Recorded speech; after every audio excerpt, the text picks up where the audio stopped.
یہ پرانی کلاس ہے تو اس پہ کچھ گفتگو کرنے میں لطف آئے گا، مزہ آئے گا. کچھ چیزیں آپ سمجھتی ہیں جلدی سمجھ جائیے گا، جلدی تو خیر کیا سمجھ جائیے گا، لیکن کوشش کرتے ہیں کہ سمجھ جائے.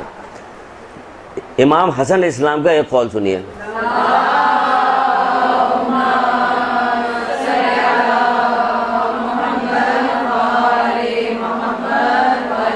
آپ فرماتے کہ وہ مومن کیسا مومن ہے جو اللہ تعالیٰ کی تقسیم پہ ناراض ہوتا ہے اور اس کی دی ہوئی منزلت کو حقیر سمجھتا ہے، جبکہ اس کا فیصلہ کرنے والا خود خدا ہی ہے. کچھ سمجھی بات؟ فرماتے ہیں امام حسن صاحب فرماتے ہیں، یہ تو لکھ لیجئے یا سمجھ لیجئے، دونوں میں سے ایک کام کیجئے. جس کو جلدی جلدی لکھنا ہے وہ جلدی لکھ لیجئے. ایک حدیث کو بار بار دو تین بار تو ہم دہرائیں گے، کیونکہ جس کو جب سمجھا رہے ہیں تو دہرائیں گے بھی.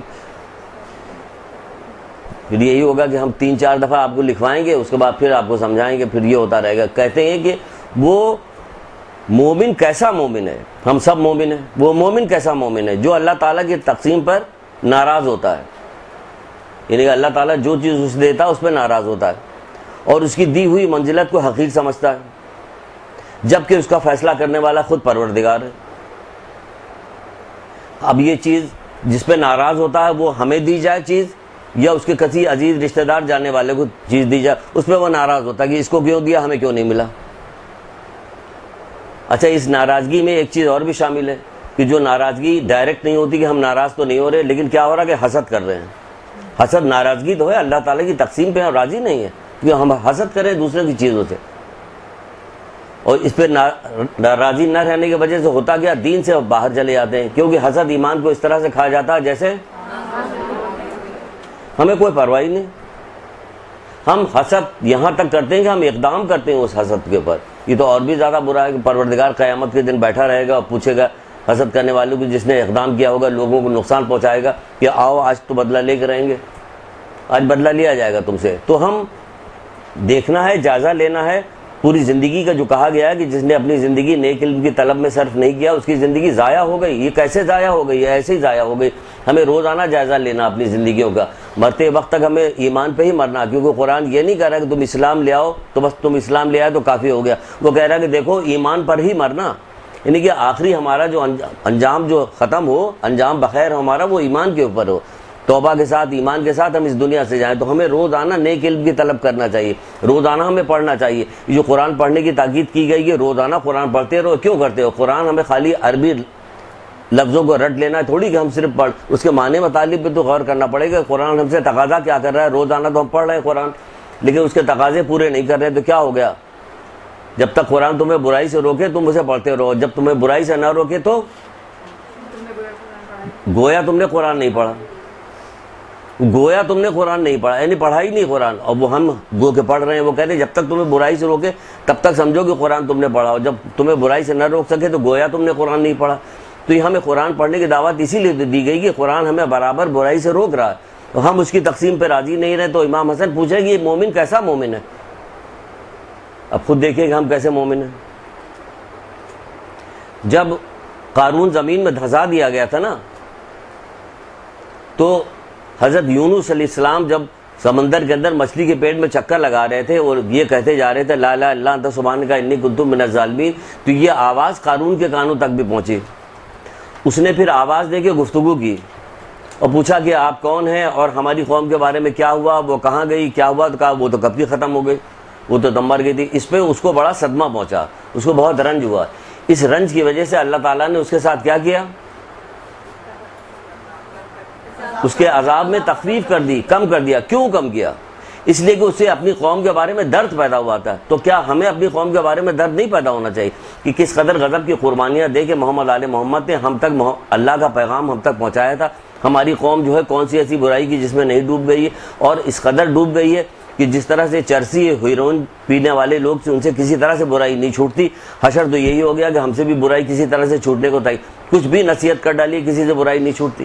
تو کیا ہمارے اندر کوئی درد غم نہیں پیدا ہوتا کہ ہمارے گناہوں پہ تخفیف ہو؟ نہیں بھی تخفیف ہو تو کم سے کم اپنے مکتب سے تو عشق کرنا چاہیے نا انسان کو. اپنی مکتب سے تو محبت ہونی چاہیے نا. مکتب سے محبت کی نشانی یہی کہ ان کو برائی سے روکا جائے، ان تک پیغام پہنچایا جائے. آپ اپنے آپ کو اس قابل بنائیے کہ ہم ان کو برائی سے روکیں. اسی میں آپ کی شہرت بھی ہونی چاہیے، بلکہ شہرت تو خیر غلط لفظ استعمال کیا ہم نے، شہرت تو اللہ تعالیٰ کو پسند ہی نہیں کسی بات کے لیے۔ شہرت مطلب کہ آپ اسی بات سے پہچانی جائیے کہ آپ جہاں جائیے گا تو لوگوں کو نصیحت کیجیے گا، جہاں جائیے گا لوگوں کو 2 بات بتائیے گا، ان کو سمجھائیے گا، تو اس طرح سے کیا ہوگا، بات آگے نکلے گی، بڑھے گی۔ حالانکہ جو سمجھانے کے مقام تھے وہ تو سب زیرو ہو گئے، کوئی بات بتائی نہیں جاتی تو بہرحال۔ تو یہ سارا سلسلہ ہے اس سلسلے میں کہ ہمیں اللہ تعالیٰ کا شکر گزار بندہ اس کے فیصلوں پہ راضی رہنا چاہیے۔ کہاں فیصلوں پہ راضی ہے؟ اگر کسی کے یہاں لڑکی پیدا ہو جائے، پورا معاشرہ گواہ ہے، سب آپ جانتی کہ کیا ہوتا ہے کہ کسی طرح سے راضی ہونے کو تیار نہیں ہوتے اس کے اوپر، کہ وہ لوگ تو گانا بجانا بھی کرتے ہیں، وہ لوگ تو فلاں برا کام بھی کرتے ہیں، ان کے یہاں تو بے پردہ بھی لوگ گھومتے ہیں، لیکن پھر بھی ان کے یہاں لڑکے پہ لڑکا، لڑکے پہ لڑکا ہوتا جا رہا۔ ہمارے یہاں کوئی نہ، ہم کتنی دعائیں کر رہے ہیں، کتنی بھائی راضی نہیں ہوں۔ 2 روایتیں آپ کو ملتی ہیں، ہمیں 2 روایتیں ملتی ہیں ازواج در اسلام نام کی کتاب میں۔ ایک کتاب ہے جس کا نام ہے ازواج در اسلام۔ اب آپ فوراً پوچھیں کہ کس کی لکھی ہوئی کتاب ہے؟ آیت اللہ مشکینی کی لکھی ہوئی ہے۔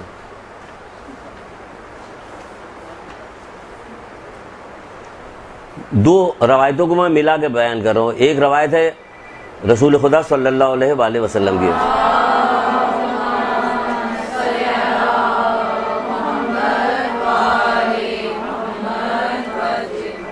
اور ایک ہے چھٹے امام جعفر صادق علیہ السلام کی۔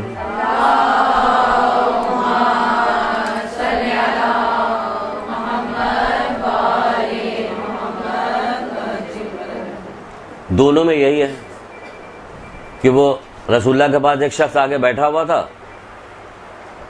تھوڑی دیر بعد رسول اللہ نے دیکھا کہ اس کا چہرہ بالکل اتر گیا ہے، غمگین نے پوچھا کیا ہوا؟ کہ میں گھر سے چلا تھا تو ہمارے یہاں ولادت ہونے والی تھی، اب مجھے اطلاع ملی کہ ہمارے یہاں بیٹی پیدا ہوئی۔ کہ تو پھر کیا ہو گیا؟ بیٹی پیدا ہوئی۔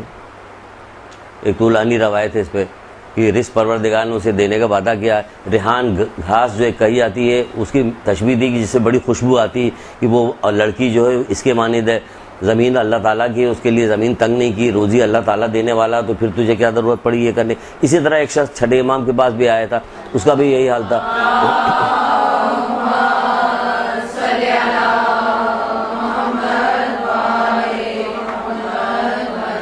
اس نے بھی یہی کہا، اس کا بھی چہرہ اترا تھا۔ مولا نے پوچھا کیا ہو گیا؟ کہ کچھ نہیں۔ کہ بتاؤ کیا ہوا؟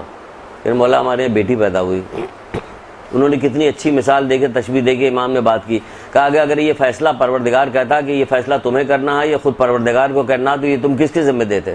کہ میں اللہ ہی کے ذمہ دیتا۔ کہ اس نے فیصلہ تو کر دیا، اس نے فیصلہ کر تو دیا ہے، یہی کر دیا کہ تمہارے یہاں بیٹی تھی۔ اس نے، ہم اللہ تعالیٰ کے فیصلے پر راضی نہیں تھا۔ اللہ تعالیٰ دنیا آخرت میں ہماری بھلائی چاہتا ہے، ہم دنیا آخرت میں اپنی بھلائی کے لیے اپنی عقل چلاتے ہیں کہ جو ہمارے فیصلہ ہے۔ ہم اپنی عقل کیسے چلاتے ہیں؟ ہم اپنی عقل دنیا دار لوگوں کو دیکھ کر چلاتے ہیں۔ ہمارا سارا سلسلہ جو رہتا ہے اسی دنیا سے وابستہ رہتا ہے، ہم اسی کی ترقی کو، اسی کی کامیابی کو، اسی کی بھلائی کو سب کچھ سمجھ رہے تھے۔ وہ ہمارے لیے وہاں بھلائی چاہتا ہے، یہاں جیسے تیسے۔ دنیا تو کہا گیا کہ مومن کے لیے دنیا تو قید خانہ ہے۔ جب دنیا مومن کے لیے قید خانہ ہے تو اس میں آپ سے یہ بھی کہا جاتا ہے کہ دنیا مومن کے لیے قید خانہ، موت اس کا بہترین تحفہ، جنت اس کا ٹھکانہ، یہ کہی جا رہی حدیثوں میں موجود۔ ہاں تو بس جنت تو ہمارا ٹھکانہ ہے، باقی کسی چیز کو نہیں مانتے۔ جنت ہماری ہے، باقی نہ اسے قید خانہ سمجھتے ہیں، نہ جو کچھ کہہ رہے ہیں۔ یہاں پر تکلیف ہے، رنج ہے، غم ہے، جتنی تمہاری محبت اہل بیت سے، مولا سے بڑھتی جائے گی اتنی تمہاری تکلیف میں اضافہ ہوتا چلا جائے گا۔ یہ تکلیف میں کیسا اضافہ ہوگا؟ ایسے ہی اضافہ ہوگا تکلیف میں کہ ہر گناہ ہم سے چھوٹتا چلا جا رہا، ہم اپنے آپ کو پامند کرتے چلے جا رہے ہیں اس دنیا والوں کے درمیان میں۔ تو کیا ہوگا کہ بظاہر ہمیں لگ رہا ہوگا تکلیف ہو، لیکن اگر یہ لذت پیدا ہو جائے، گناہ چھوڑنے کی لذت پیدا ہو جائے، کیا تو اس سے بھی کہے گا اللہ تعالیٰ نے فیصلہ کر تو دیا، پھر کس بات کا غم ہے تمہیں؟ تو آپ بتائیے کہ یہ سارا سلسلہ یہاں پہ کسی کے یہاں روزی تنگ ہو جائے تو اس کو پریشانی ہوتی کہ فلاں کے پاس تو بڑی روزی ہے، اب بائی ہک بائی کروک، حرام حلال ہمیں کسی چیز کی پرواہ نہیں ہوتی۔ کہا جا رہا کہ بینک کی نوکری کرنی ہے یا نہیں کرنی ہے، کس بینک میں کس طرح سے پیسہ رکھوا کے ہمیں لینا ہے، تو وہ سود کہلائے گا یا پورا دینا ہوگا کیا؟ ہم کسی چیز کو پوچھنے کو تیار نہیں، پوچھنے کو تیار نہیں، نہ کرنے کو تیار۔ ہمیں پیسہ چاہیے اور زیادہ چاہیے، کیونکہ تنگی میں زندگی گزارنا ہمارے لیے بس کی بات نہیں۔ 2 واقعات آپ کو سناتے ہیں، 2 واقعات۔ اب واقعات کیسے لکھیے گا؟ اب تو ہو گئی مجبور۔ بہت سارے واقعہ بار بار سنائے جاتے تو وہ یاد کیوں نہیں ہوتا؟ جو یاد ہو جانا چاہیے۔ اور اتفاق سے 2-3 واقعات جو ہیں وہ حضرت داؤد کے زمانے کے ہیں۔ ایک تو حضرت داؤد کے زمانے کا ہے، واقعہ ہے کہ جب حضرت داؤد کے بعد پروردگار نے وحی کی کہ اے داؤد، ایک خاتون کا نام بتایا، خلادہ دختر اویس، یہ ایک خاتون کا نام ہے، خلادہ دختر اویس۔ یہ ہے کہاں سے؟ یہ حضرت داؤد کے باب میں جو حیات القلوب نام کی پہلی کتاب، پہلی جلد ہے علامہ مجلسی کی، اس میں یہ واقعہ ہے، دیکھیے گا پہلی جلد کے اندر حضرت داؤد کے واقعے میں، اور اس کی باقاعدہ انڈیکس دیکھیے گا، اس میں ہیڈنگ بھی لگی ہوئی۔ یہ اتنا اہم ترین واقعہ خود سمجھ رہے تھے وہ کہ اس میں ہیڈنگ لگی ہوئی، کہا کہ اے داؤد، یہ عورت جنت میں تمہارے قریب، اس کو جا کے جنت کی خوشخبری دے دو اور کہہ دو یہ جنت میں تمہارے قریب رہے گی۔ اب حضرت داؤد کو بھی تشویش ہوئی کہ یہ کون سی عورت ہے جنت میں ہمارے قریب رہے گی۔ گئے اس کے گھر، دق الباب کیا، دق الباب کرنے کے بعد وہ باہر آئی، اس کا نام لیا، کہا کہ پروردگار کی طرف سے ایسا ایسا پیغام آیا ہوا۔ تو کہنے لگی کہ ظاہر ہے کہ اللہ کی طرف سے پیغام آیا تو صحیح ہی ہوگا، لیکن یہ کہ شاید اس نام کی کوئی اور بھی عورت ہو۔ ہم تو لڑتے کہ نہیں ہمارا ہی نام ہے، چاہے 5 ہوتے تو لڑتے ہم کہ ہمارا نام۔ وہ کہہ رہی کہ نہیں ہو سکتا کہ کسی اور کا بھی نام ہو، کہا نہیں کسی کا نام نہیں، صرف تمہارا نام ہے۔ کہ ہمارے میں تو کوئی ایسی خاص بات پائی نہیں جاتی جس میں ہمارا نام آ رہا، کہ نہیں تم اپنے حالات واقعات ہمیں سناؤ، بتاؤ کہ تمہارے کیا حالات ہیں۔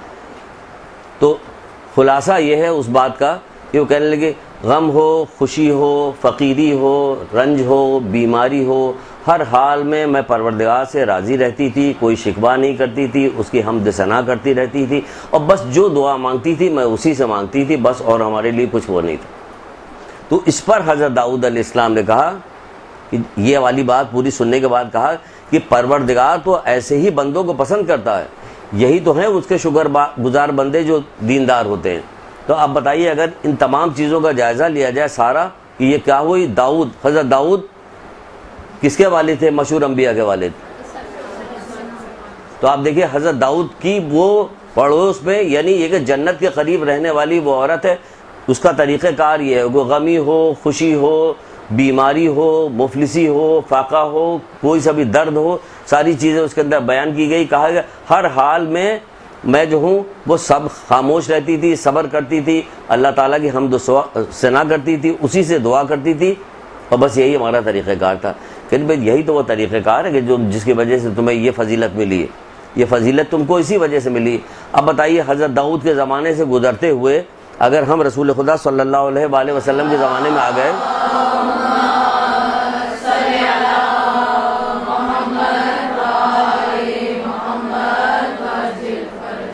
یہی وہ دین کا طریقہ جسے اللہ تعالیٰ نے اپنے بندوں کے لیے پسند کیا۔ جب یہ طریقہ اللہ تعالیٰ نے اپنے بندوں کے لیے پسند کیا ہے تو آپ بتائیے ہم تو اتنی تربیت کرتے ہوئے یہاں تک آ کے چلے آئے، تو ہمارے اندر یہ طریقہ کار کیوں نہیں، اور کیوں نہیں ہونا چاہیے ہمارے اندر طریقہ کار؟ ہمارے اندر طریقہ کار تو عام پچھلی امتوں سے زیادہ ہونا چاہیے نا، کیونکہ ہماری تربیت کرنے والے زیادہ سے زیادہ لوگ آگے چلے گئے، اور کس کس انداز میں تربیت کی ہماری، اس کے باوجود ہمارا یہ حشر ہے کہ ہم اتنی دور ہو گئے۔ کیوں؟ دنیا پرست ہو گئے، ہم حب دنیا میں گرفتار ہو گئے جو ہمیں خبر بھی نہیں۔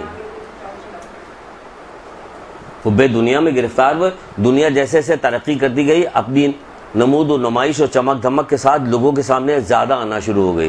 جب زیادہ آنا شروع ہو گئی تو پھر ہوا یہ کہ لوگوں نے علم کو کم کرنا شروع کر دیا، علم حاصل کم۔ پہلے تو دنیا کی چمک دمک، اس طرح کی چیزیں ہر جگہ قریے قریے، گلی گلی، کوچے کوچے موجود نہیں تھی، اب یہ ہر جگہ ہر حوالے سے موجود ہے۔ آپ کوئی سا اشتہار دیکھ لیجیے، آپ خبریں آپ نہیں سن سکتے، ٹی وی کا کوئی پروگرام آپ نہیں دیکھ سکتے، ارے سب پروگرام کو چھوڑ دیے، خالی اگر آپ خبر دیکھنے کے لیے جائیے تو بھی آپ بچ نہیں سکتی، یہ اشر ہے۔ اخبار آپ نہیں اٹھا سکتی، یہ اخبار اٹھا، ہر حوالے سے ہمارے ساتھ وہ کیا جا رہا ہے۔ ارے حد تو یہ کہ دوا کی بھی کوئی مرہم لگانے کا یا کوئی پین کا وہ لے کے آئے کہ اس میں بھی ایک برہنہ عورت کی تصویر بنی ہوئی، اس سے پیٹھ پہ مالش کی جا رہی، کسی جگہ سے چھوڑا نہیں گیا۔ یہ شیطان صفت لوگ جو ہیں دنیا پرست لوگ ہیں، تبھی تو اللہ کے رسول نے کہا کہ جیسے کہ نہج الفساد کتاب میں ایک روایت لکھی ہوئی کہ قیامت بدترین لوگوں پہ واقع ہوگی۔ تو یہ آپ دیکھیے کہ دھیرے دھیرے قوم جو ہے بدترین جا رہی، لیکن کیا ہوا، ہم کے ساتھ اسی قبر میں تو نہیں جائیں گے، ہمیں تو اپنی قبر میں جانا ہوگا، اپنا دیکھنا ہوگا، تو ہمیں تو اپنی قبر کا انتظام کرنا ہے نا۔ اور اتنی آپ کو دل میں شروع سے رکھی بھی گئی ہے، بتائی بھی گئی، مسلسل بتائی، ایک چیز تو مسلسل بتائی گئی، باقی چیزیں آپ کو خود کو جمع کر لینا چاہیے. جیسا کہ قرآن نے جب کہا تھا کہ اے رسول ان سے کہہ دو کہ ہمیں اپنے اجر رسالت میں کچھ نہیں چاہیے سوائے ہمارے اقربا سے محبت کرنا. جبکہ اور اگر آپ قرآن پڑھیے گا، خدارہ پڑھیے، معنی کے ساتھ پڑھیے، اور بات میں قرآن کی آیتیں لوگوں کے سامنے پیش کیا کیجیے، پتہ چلے کہ قرآن جو ہے آپ ہی جن کو مانتی ہیں انہی کے گھر نازل ہوا، تو اس کے کیسے پتہ چلے؟ صرف زبانی کہیے گا، اس کی کچھ باتیں بھی تو کیجیے گا قرآن کی. بات میں قرآن کی آیتیں پیش کی. آپ جب اسے پڑھیے گا، قرآن دیکھیے گا، تو مختلف جگہوں پر دوسرے انبیاءوں کا بھی ذکر کیا گیا ہے، اور وہ انبیاء کہتے ہیں کہ ہمیں اپنی اجر رسالت سے تم سے کچھ نہیں چاہیے، ہمارا اجر تو اللہ کی طرف ہے. لیکن جب رسول اللہ صلی اللہ علیہ وسلم کی بات آئی تو کیا ہوا؟ تو پروردگار نے کہا کہ اے محمد تم کہہ دو، خود سے نہیں کہا، وہ قرآن میں آ رہا ہے کہ اے محمد تم کہہ دو کہ مجھے اپنی اجر رسالت میں کچھ نہیں چاہیے، ہمارا اجر تو ہے ہمارے قرابت داروں سے محبت کرنا، محبت کرنا. تو محبت تو ہمیں سکھا دی گئی کہ ہم نے کتنی ان سے شدید محبت کرتے ہیں. تو لیکن آپ جتنے واقعات جو کچھ بھی بتائے جاتے ہیں، جتنے دل خراش واقعات بتائے جاتے ہیں، کیسے واقعات، اس کا نتیجہ بھی تو کبھی غور کیا کیجئے، سوچا کیجئے کہ یہ واقعات ہوئے کیوں. جیسے کہ بہت سارے علماء آرٹیکل لکھتے ہیں، یہاں تو خیر کچھ بھی نہیں ہوتا آرٹیکل، ایران کے آپ دیکھیے نیٹ کے اوپر جائیے تو بہت سارے آرٹیکلس آپ کو ملیں گے، اس میں بہت ساری چیز، وہ محرم ماتم مجلس کرنے والے عزاداروں کی وہ کیٹیگریز بیان کرتے ہیں کہ کتنی کیٹیگری کے لوگ جو ہیں، یہ پہلی کیٹیگری میں کون آتا، دوسری میں، تیسرے، تو 5 کیٹیگری انہوں نے گنائی ہے. لیکن اگر ہم اس پہ دیکھتے ہیں، جائزہ لیتے ہیں، جب اس کو پڑھا تو پڑھنے کے بعد پتہ چلا کہ اس میں تو ہم تو اسی 5ویں کیٹیگری میں آتے ہیں، پہلی والی میں تو نہیں آتے. کیا ہوا؟ وہ والا پنکھا تو ادھر سے کہیں سے ہوگا، وہ بند کر دیجیے. ایف جس کے اوپر لکھا وہ بند کر دیجیے.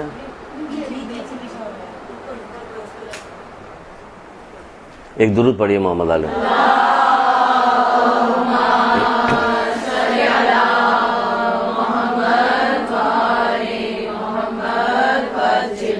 ہم نے کبھی اس پہ غور نہیں کیا، اگر وہ آرٹیکل نہ پڑھا ہوتا تو ہم غور ہی نہیں کرتے، کیونکہ ہم لوگوں کی عادت نہیں ڈالی گئی کسی چیز پہ غور فکر کرنا. ہم جیسے ہیں بس سب صحیح، بہت اللہ کا شکر ہے، ہم لوگ بالکل ٹھیک ہے، سیدھے جنت پہ جائیں گے. مجلس میں بھی کہلوا دیا جائے گا، ان کو اعلیٰ علیین میں جگہ ملے، وہ جگہ پہ فوراً ان کے کہنے کی وجہ سے مل جائے گی، ہم کو فوراً جگہ مل جائے گی. کوئی حساب کتاب تو ہوگا نہیں ہمارا، سب کا حساب کتاب ہونا. رائی کے دانے کے برابر جب قرآن جب کہہ رہا تو اس سے ہٹ کے بھی کیا بات ہو سکتی؟ کوئی بھی بات نہیں ہو سکتی، چاہے آپ کتنی ہی بہترین بات کیوں نہ کریں. لیکن قرآن، تم رائی کے دانے کے برابر نیکی کرو گے وہ بھی دیکھ لو گے، رائی کے دانے کے برابر بدی کرو گے وہ بھی دیکھ لو گے. جب قرآن یہ والی بات کہہ رہا ہے تو پھر ہم اپنے دل سے کچھ بھی کہتے رہیں، اس کا کوئی فرق تو پڑنے والا نہیں. تو وہ کیٹیگریز میں کہا، کہتے 5ویں آخری کیٹیگری جو سب سے نیچے درجے کی کیٹیگری، اس میں کیا آتا کہ غم حسین جو ہے وہ دنیا کا ہر مذہب کا لوگ، ہر فرقے کے لوگ، ہر مکتب کے لوگ غم حسین کو مناتے ہیں، گریہ بھی کرتے ہیں. ماتم کرنے کے لیے اس میں ہندو بھی شامل ہیں، اہل سنت کے تمام طبقے کے لوگ شامل ہیں. کچھ چند افراد کو جو نکل کے آئے ان کو مت دیکھیے آپ، عمومی طور پہ دیکھیے کون کا، اس میں ہم لوگ بھی سب شامل ہیں. تو ہم لوگ کس میں شامل ہیں؟ جس میں پوری دنیا شامل ہے، وہی کرتے ہیں، ہم بھی وہی کرتے ہیں. کہ اس سے اوپر چلتے جا رہے ہیں، پھر فرق ہوتا چلا جاتا ہے. یہاں تک کہ جو پہلی کیٹیگری آتی ہے اس میں کیا کہ وہ مقصد کی طرف دیکھتے ہیں کہ ان کا مقصد کیا تھا. ہم اپنی جگہ پہ، لیکن مقصد کو پورا کرنا کہ امام حسین اسلام نے قربانی کس لیے دی. یہ محرم جو ہم منا رہے ہیں تو یہ کیوں منا رہے ہیں؟ یہ نہیں ان کی قربانی کی یاد کر رہے ہیں. جب قربانی کی یاد کریں گے تو کیا ہوگا کہ قربانی کی یاد میں یاد کیا جائے گا وہ قربانی دی کس لیے، وہ کہاں ہے کہ دین کے لیے قربانی دی. لیکن ذرا اپنا گھر جا کے اپنا جائزہ لے لیجیے کہ اپنے بعد دین کتنا ہے اور کتنا غائب ہو چکا. تو اگر ہم ہمیشہ اس قربانی کو یاد کر کے اپنا جائزہ لیتے رہیں گے دینی اعتبار سے، تو آپ بتائیے کہ ہم بلندی کے اوپر جائیں گے کہ نہیں جائیں گے؟ ہمارا تزکیہ ہوگا کہ نہیں ہوگا؟ ہوگا ہمارا تزکیہ. لیکن ہم تو عام لوگوں کی طرح کرتے ہیں. ان لوگوں نے محرم کیا، محرم ختم ہوا، چلیے ختم ہو گئے. ہم صفت میں تو دیکھنا ہوگا کہ 2 طبقے کربلا کے میدان میں 2 تھے. دیکھ لیں کہ کہیں ہمارے اندر وہ صفت تو نہیں پائی جاتی یزیدی لشکر میں تھی. وہ ظالم بھی تھے، وہ جھوٹے بھی تھے، وہ اللہ کے نافرمان بھی تھے، وہ سب کچھ تھے. تو وہی ساری چیزیں، ظالم بھی ہیں ہمیں، جھوٹے بھی ہیں، غیبت ہم کرتے ہیں، چغلی ہم کھاتے ہیں، ہر برا کام تو کرتے ہیں.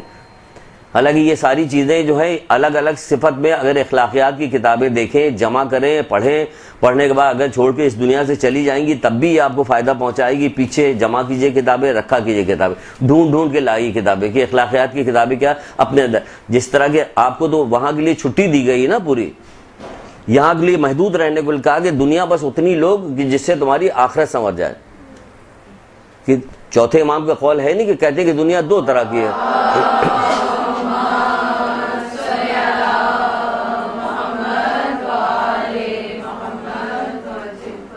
کہ وہ جو دنیا، ایک دنیا وہ ہے جو ملعون دنیا ہے، اور ایک دنیا وہ ہے جو منزل مقصود تک پہنچانے والی دنیا۔ تو ہمیں دنیا اتنی لینی ہے جو ہمیں منزل مقصود تک پہنچا دے، نہ دنیا سے اتنے کنارہ کش ہو جائیں کہ ہم دست نگر ہو جائیں، لوگوں کے سامنے بھیک مانگنے لگے، نہ اتنے داخل ہو جائیں کہ دین اپنا برباد کر لیں۔ دونوں کام نہیں ہونا چاہیے، درمیان میں ہمیں رہنا چاہیے، سمجھ رہی نا؟ تو ہم یہ جب دنیا میں اس طرح سے زندگی گزاریں گے، دیکھیں گے کیا ہو گیا، وہ دنیا دار لوگ ہیں، سارا کام ہو رہا ہے، عجیب عجیب انداز سے ہر برائی کا تذکرہ تو کیا جو کتابیں لیجیے گا۔ ایک روایت پڑھ رہے تھے کہیں ہم ماں باپ کی تربیت کے ساتھ، ماں باپ کے ساتھ حسن سلوک کے اعتبار سے، ذرا دیکھیے کہ روایت میں جو دوسری اس کے اندر ایک گناہ گنایا گیا اور ایک نیکی گنائی گئی، تو آپ دیکھیے گا کہ یہ یہاں پر کچھ سمجھ میں نہیں آ رہا۔ اگر حدیث نہ ہو تو ہم کہیں گے ہماری سمجھ میں نہیں آ رہی بات۔ حضرت موسیٰ دعا کر رہے تھے، مناجات کر رہے تھے پروردگار سے، مناجات کر رہے تھے تو انہوں نے آسمانوں پہ ایک شخص کو دیکھا، ایک شخص کی منزلت دیکھی، مقام دیکھا، تو کہنے لگے پروردگار یہ کون شخص ہے اور کیا کام کرنے کی وجہ سے اس کو اتنا بلند مقام ملا؟ تو پروردگار نے کہا کہ یہ اپنے ماں باپ کے ساتھ نیکی کرتا تھا اور چغل خور نہ تھا۔ یہ چغل خوری کہاں سے آ گئی بیچ میں؟ ماں باپ کے ساتھ حسن سلوک نیکی کرتا تھا، ماں باپ کے ساتھ نیکی کیا کرتا تھا اور چغل خوری نہیں کرتا تھا، یہ چغل خور نہیں تھا۔ آج کا جائزہ لیجئے، یعنی کہ اتنی بری چیز ہے کہ اس کو وہ جو مقام ملا وہ دو وجہ سے مل گیا۔ ایک تو ماں باپ کے ساتھ بہت زیادہ حسن سلوک کرتا تھا، نیکی کرتا تھا، اور لوگوں کی چغلیاں نہیں کھاتا تھا، چغل خوری نہیں کرتا تھا۔ ہزاروں گناہ، ہزاروں لوگوں کے آپس میں دشمنیاں، کتنے گناہ اس سے ایک چغل خوری سے کتنے گناہ نکل رہے ہوتے، ایک دوسرے کے اندر سے نکل رہے ہوتے، لوگوں میں دوریاں ہوتی ہیں، رنجش ہوتی ہے، خاندان ایک دوسرے سے ٹوٹتا ہے، ایک دوسرے کی حسد شروع ہو جاتی، پھر غیبتیں شروع ہو جاتی، پھر ان کے لیے دشمنیاں ہوتی ہیں، ان کا نقصان پہنچایا جاتا ہے دنیا میں۔ اب دیکھیے تو ایک چغل خوری سے کتنی برائیاں نکل رہی ہیں۔ اسی لیے منع کیا گیا کہ اے علی میں نے جنت کے دروازے پہ دیکھا کہ جنت حرام ہے بخیل پر، آگ پر، چغل خور پر اور جھگڑالو پہ۔ یہ اتنے لوگوں میں منع کیا گیا کہ اے علی نہیں دیکھا میں نے، جنت کے دروازے پہ لکھا ہوا دیکھا کہ جنت حرام ہے بخیل پر، آگ پر، چغل خور پہ، جھگڑالو پہ۔ آپ نے گھر کی دیوار کوئی بنائی ہے ایسی جس پہ خوبصورت فریم لگا ہوا کہ جس کے اندر بار بار بدل بدل کے آپ لگاتی رہیے، ہر مہینے، 2 مہینے بعد، 3 مہینے بعد، 4 مہینے بعد بدلتی رہیے کہ آپ کے یہاں جتنے ایونٹس ہو رہے ہیں، لوگ آ رہے ہیں جا رہے ہیں، تو کیا کہ آپ حدیثیں اس پہ بدل بدل کے لگا رہی، کیا نہیں یہ پسند نہیں کریں؟ تو پھر جتنی یہ کیلنڈر لگائے جاتے ہیں اس پر طرح طرح کے ماڈل کی جو گاڑیاں ہوتی ہیں، سینریز ہوتی ہیں، اس سے بہتر یہ نہیں ہے؟ یہ حدیثیں لکھی جائیں، یہ چیز بہتر نہیں ہے؟ آپ کو خوبصورت بنانا نہیں آتا؟ ہم نے تو جب بالکل شروع میں جب کلاسیں ہوتی تو باقاعدہ لا کے دکھاتے تھے ہم یہاں پہ، یہ دیکھو ایسے بناؤ، ایسے لگاؤ، جب بہت بالکل شروع کی کلاسوں میں اگر کوئی بچے یہاں رہ گئی ہیں تو، ورنہ تو مجھے نہیں لگتا کہ رہ گئی، شاید زیادہ چلی گئی۔ ہم لا کے باقاعدہ فریم گھر سے اٹھا کے لاتے، دکھاتے، دیکھیں ہم نے یہ بنایا، دیکھیں ہم نے یہ بنایا، یہ کیا، اس کو بنائیے کہ لوگ آگے دیکھیں تو دنگ رہ جائیں، ششدر ہو جائے۔ بھائی ایکسپریکٹ آرٹ بنائی جاتی جو کسی کے سمجھ ہی میں نہیں آ رہا تھا کہ بنا کیا ہے، کیا اس کے اندر۔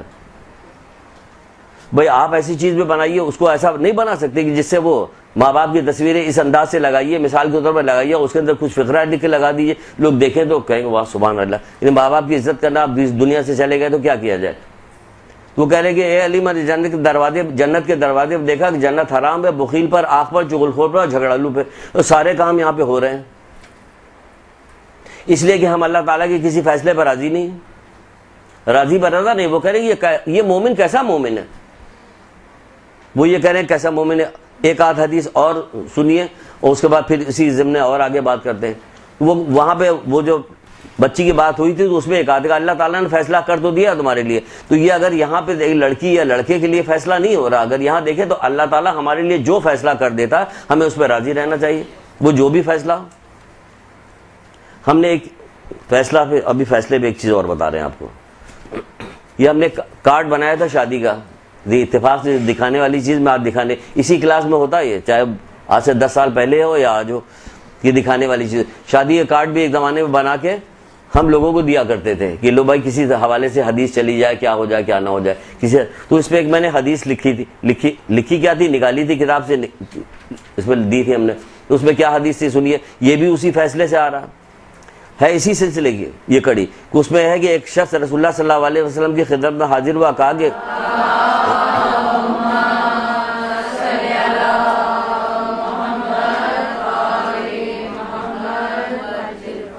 اب ذرا جائزہ لیجئے گا، یہ حدیث تو سنا رہے ہیں لیکن جائزہ لیتی جائیے گا. اب سب آپ ہی لوگوں کے اوپر بات نہیں آ رہی ہے، ابھی کچھ مردوں پہ بھی بات آ جائے گی تو کہیے کہ سب ہم ہی لوگوں کو سنا رہے ہیں. تو آپ سے کلاس لیں تو آپ ہی لوگوں کو سنائیں گے. اب داڑھی کا تذکرہ کر کے کیا کریں گے؟ یہاں پہ ہے تو وہ بھی اسلام کے اندر داڑھی کے بارے میں بہت ساری، ٹڈی کے مسائل آپ کو کیوں بتائیں؟ ہے تو وہ بھی فقہ کے اندر بتائے ٹڈی کا کیا مسئلہ، کب مارو، کیسے مارو، کہاں مارو، کیا کرو. لیکن یہ جو آپ سے متعلق ہے وہی بات تو آپ کو بتائیں گے، اور کیا بتائیں گے. تو ایک شخص رسول اللہ کی خدمت میں حاضر ہوا، کہنے لگا کہ جب میں گھر میں داخل ہوتا تو میری بیوی میرا بڑا پرتباغ استقبال کرتی ہے. آج بھی ہوگا ایسا؟ چلیے چھوڑیے، ہوگا کہ نہیں ہوگا ہمیں کیا پتا. بڑی پرتباغ استقبال کرتی ہے، اور جب میں گھر سے نکلنے لگتا ہوں تو دروازے تک مجھے چھوڑنے کے لیے آتی ہے، اور جب مجھے غمگین دیکھتی ہے تو مجھ سے پوچھتی ہے کہ کس بات کی پریشانی ہے. اگر تم رزق کے سلسلے میں پریشان ہو تو رزق تو اللہ تعالیٰ نے دینے کا وعدہ کیا ہے. اگر تم آخرت کے سلسلے میں پریشان تو اللہ تمہاری پریشانی میں اور اضافہ کرے. اللہ اکبر! آج کون کہنے والا یہ والی بات کہ اللہ تمہاری پریشانی میں اضافہ کرے کہ تم آخرت کے لیے پریشان ہو؟ یعنی یہی تو اصل پریشانی ہے کہ مومن ہر وقت غم آخرت میں ڈوبا رہتا. مولا مشکل کشا کہتے ہیں کہ مومن ہر وقت غم آخرت میں ڈوبا رہتا. یہاں کون سا مومن غم آخرت میں ڈوبا ہوا؟ ہمیں غم دنیا میں ڈوبے ہوئے ہم، کہ ہمیں اسی کی آبادی چاہیے، جبکہ 100% دنیا جو ہے فنا ہونے والی ہے، چھوٹنے والی ہے. ارشاد القلوب نام کی ایک کتاب ہے، ارشاد القلوب اس کتاب کا نام ہے. اس میں بہت سارے باب ہے، دنیا والا باب بھی ہے. اس میں بھی امام حسن اسلام کی ایک بات مجھے یاد آ رہی ہے کہ جس میں آپ فرماتے ہیں کہ تم مکان بنا رہے ہو برباد ہونے گرنے کے لیے ہو رہا، یعنی دنیا بنا رہے ہو تو تباہ ہو جائے گی. آج ہی ایک صبح ایک کتاب میں پڑھے تو اس میں لکھا جیسے کوئی بچہ پیدا ہوتا یہ در حقیقت موت کے لیے پیدا ہوا. تو ہم نے کہا، اپنے دل میں کہا کہ پڑھتے جا رہے سوچتے جا، آج کسی سے کہہ دو کہ بچہ پیدا ہوا یہ مر جائے گا تو یہ برائی میں شمار ہوگا بھی برائی میں کہ غلط وقت پہ کہہ رہے ہیں. لیکن اس کا ایک وہ ہے فلسفی انداز میں کہا گیا، فلسفیانہ انداز میں، کہ جو بھی پیدا ہوتا وہ مرنے کے لیے پیدا ہوتا. 100 سال کے بعد مرے گا لیکن پیدا جو ہوا تو مرنے کے لیے تو پیدا ہوا. تو کہا جائے، وہ کہہ رہے کہ پھر جب میں غم میں ڈوبا رہتا ہوں تو کہتی کس بات کا غم ہے تمہیں؟ اگر دنیا کا رزق کے سلسلے میں تو رزق تو اللہ تعالیٰ نے دینے کا وعدہ کیا، اللہ تعالیٰ دے گا. اگر آخرت کے سلسلے میں ہو تو اللہ تمہارے غم میں اور اضافہ کرے. پھر اللہ کے رسول نے کیا کہا؟ یہ سننے کے بعد ہے کہتے ہیں کہ تب اللہ کو اے شخص تو اسے جنت کی بشارت دے دے. یہ رسول اللہ اپنے کہہ رہے کہ اس کو جنت کی بشارت دے دے، اس سے کہہ دے اے عورت بے شک تو خدا تعالیٰ کی کارکنوں میں سے ایک کارکن ہے، اللہ تعالیٰ کی کارکنوں میں سے ایک کارکن ہے. آپ بھی کارکن بن جائیے، اللہ تعالیٰ کی کارکنوں میں سے ایک کارکن. میاں تو دروازے پہ بے ہوش ہو جائے گا، آج کیا ہو گیا، پوری زندگی تو کس طرح سے تھا، آج یہ کس طرح سے رہ رہی ہے ہمارے ساتھ. کہ اللہ خیر کرے، پتہ نہیں کیا ہو گیا، کیا سکھا دیا گیا ان لوگوں. کارکنوں میں سے ایک کارکن ہے، اور تیرے لیے 70 شہیدوں کا اجر اور ثواب ہے. 70 شہیدوں کا اجر اور ثواب ہے. اس میں سب سے 2 چیزیں سب سے اہم ہیں، 2 ہی چیزیں اس کے اندر بیان کی گئی. اور دیکھیں کہ پورا سب کچھ دین اس کے اندر آ گیا کہ وہ خوش اخلاقی سے شوہر کے ساتھ پیش آتی تھی. ہمارے یہاں تو یہ ہے کہ شوہر اچھا ہے، اپنا پسندیدہ ہے، ہمیں ہر طرح کا کپڑا دلاتا ہے، بہت تنخواہ اس کو ملتی ہے، ہر طرح سے گھماتا ہے پھراتا ہے، کسی بھی بات پہ روکتا ٹوکتا نہیں، تو وہ ہمارا پسندیدہ ہے. یا کسی فلم یا ڈرامے میں کام کرتا ہے، خیر ان کی عورتوں سے جا کے پوچھے، ان کو پتہ چلے کہ بہت رنجیدہ رہتی ہیں، کہ ہر وقت شک و شبہ میں مبتلا رہتی ہیں. اور ہوتا بھی صحیح ہے کہ جتنے اسکینڈل چلتے رہتے ہیں. بہرحال تو کیا بات وہ کرتی تھی، کیونکہ کہا یہی گیا. یہ سوسمارٹ ٹائپ کی کوئی چیز، ایک دفعہ ایک جانور لایا گیا تھا رسول اللہ کے پاس، تو اس نے جب رسول اللہ کی اس کی گواہی دی تھی کہ اشہد ان لا الہ الا اللہ محمد رسول اللہ گواہی، تو اس وقت بعض لوگ جو لے کے آئے تھے وہ رسول اللہ کو سجدہ کرنے کے لیے جا رہے، تو اس وقت اللہ کے رسول نے منع کیا تھا، نہیں، سجدہ اللہ کے علاوہ اگر کسی کو کرنے کو کہا جاتا تو بیویوں سے کہا جاتا اپنے شوہروں کو سجدہ کرو. حالانکہ منع کیا گیا اگر کسی کو کہا جاتا سجدہ کرنے کو تو وہ ایک ہی جگہ تھی، لیکن اللہ تعالیٰ نے اپنے علاوہ کسی کو سجدہ کرنے کو کہا ہی نہیں. تو بہرحال مثال جب کسی چیز کی دی جاتی ہے تو کچھ تو اس کی اہمیت ہوگی. انہیں سجدہ تو کسی کو کرنے کو نہیں کہا گیا، تو کچھ بھی سجدہ اگر کرنے کو کہا جاتا تو پہاڑ کے لیے، لیکن کسی کو نہیں، اس کو دریا کو کیا جاتا، کسی کو نہیں، شوہر کا نام لیا گیا. اگر کسی کو سجدہ کرنے تو وہ پورا اتر رہی تھی اس کے اوپر. دوسری چیز کیا تھی، اس کی نگاہوں میں دنیا کی کوئی وقت نہیں تھی، اس کی نگاہوں میں صرف آخرت کی وقت تھی. تبھی وہ کہہ رہا تھا اللہ تعالیٰ نے دنیا تو دینے کا وعدہ کیا ہوا، دے گا. مولا کا قول نہیں کہ رزق جو ہے انسان کے آگے آگے چل رہا ہوتا، پیچھے پیچھے اس کے دوڑ رہا ہوتا. اب رزق کون سا، ہماری حوث یا ہماری کیا ہے، وہ آخرت سے بے خبری ہے کہ ہم جو پیسہ چھوڑ کے، جو چیزیں چھوڑ کے مر جاتے ہیں، ہم نے اس کے لیے تو بہت زیادہ محنت کی تھی، حالانکہ جو ہم نے استعمال کر لیا وہی ہمارا رزق تھا۔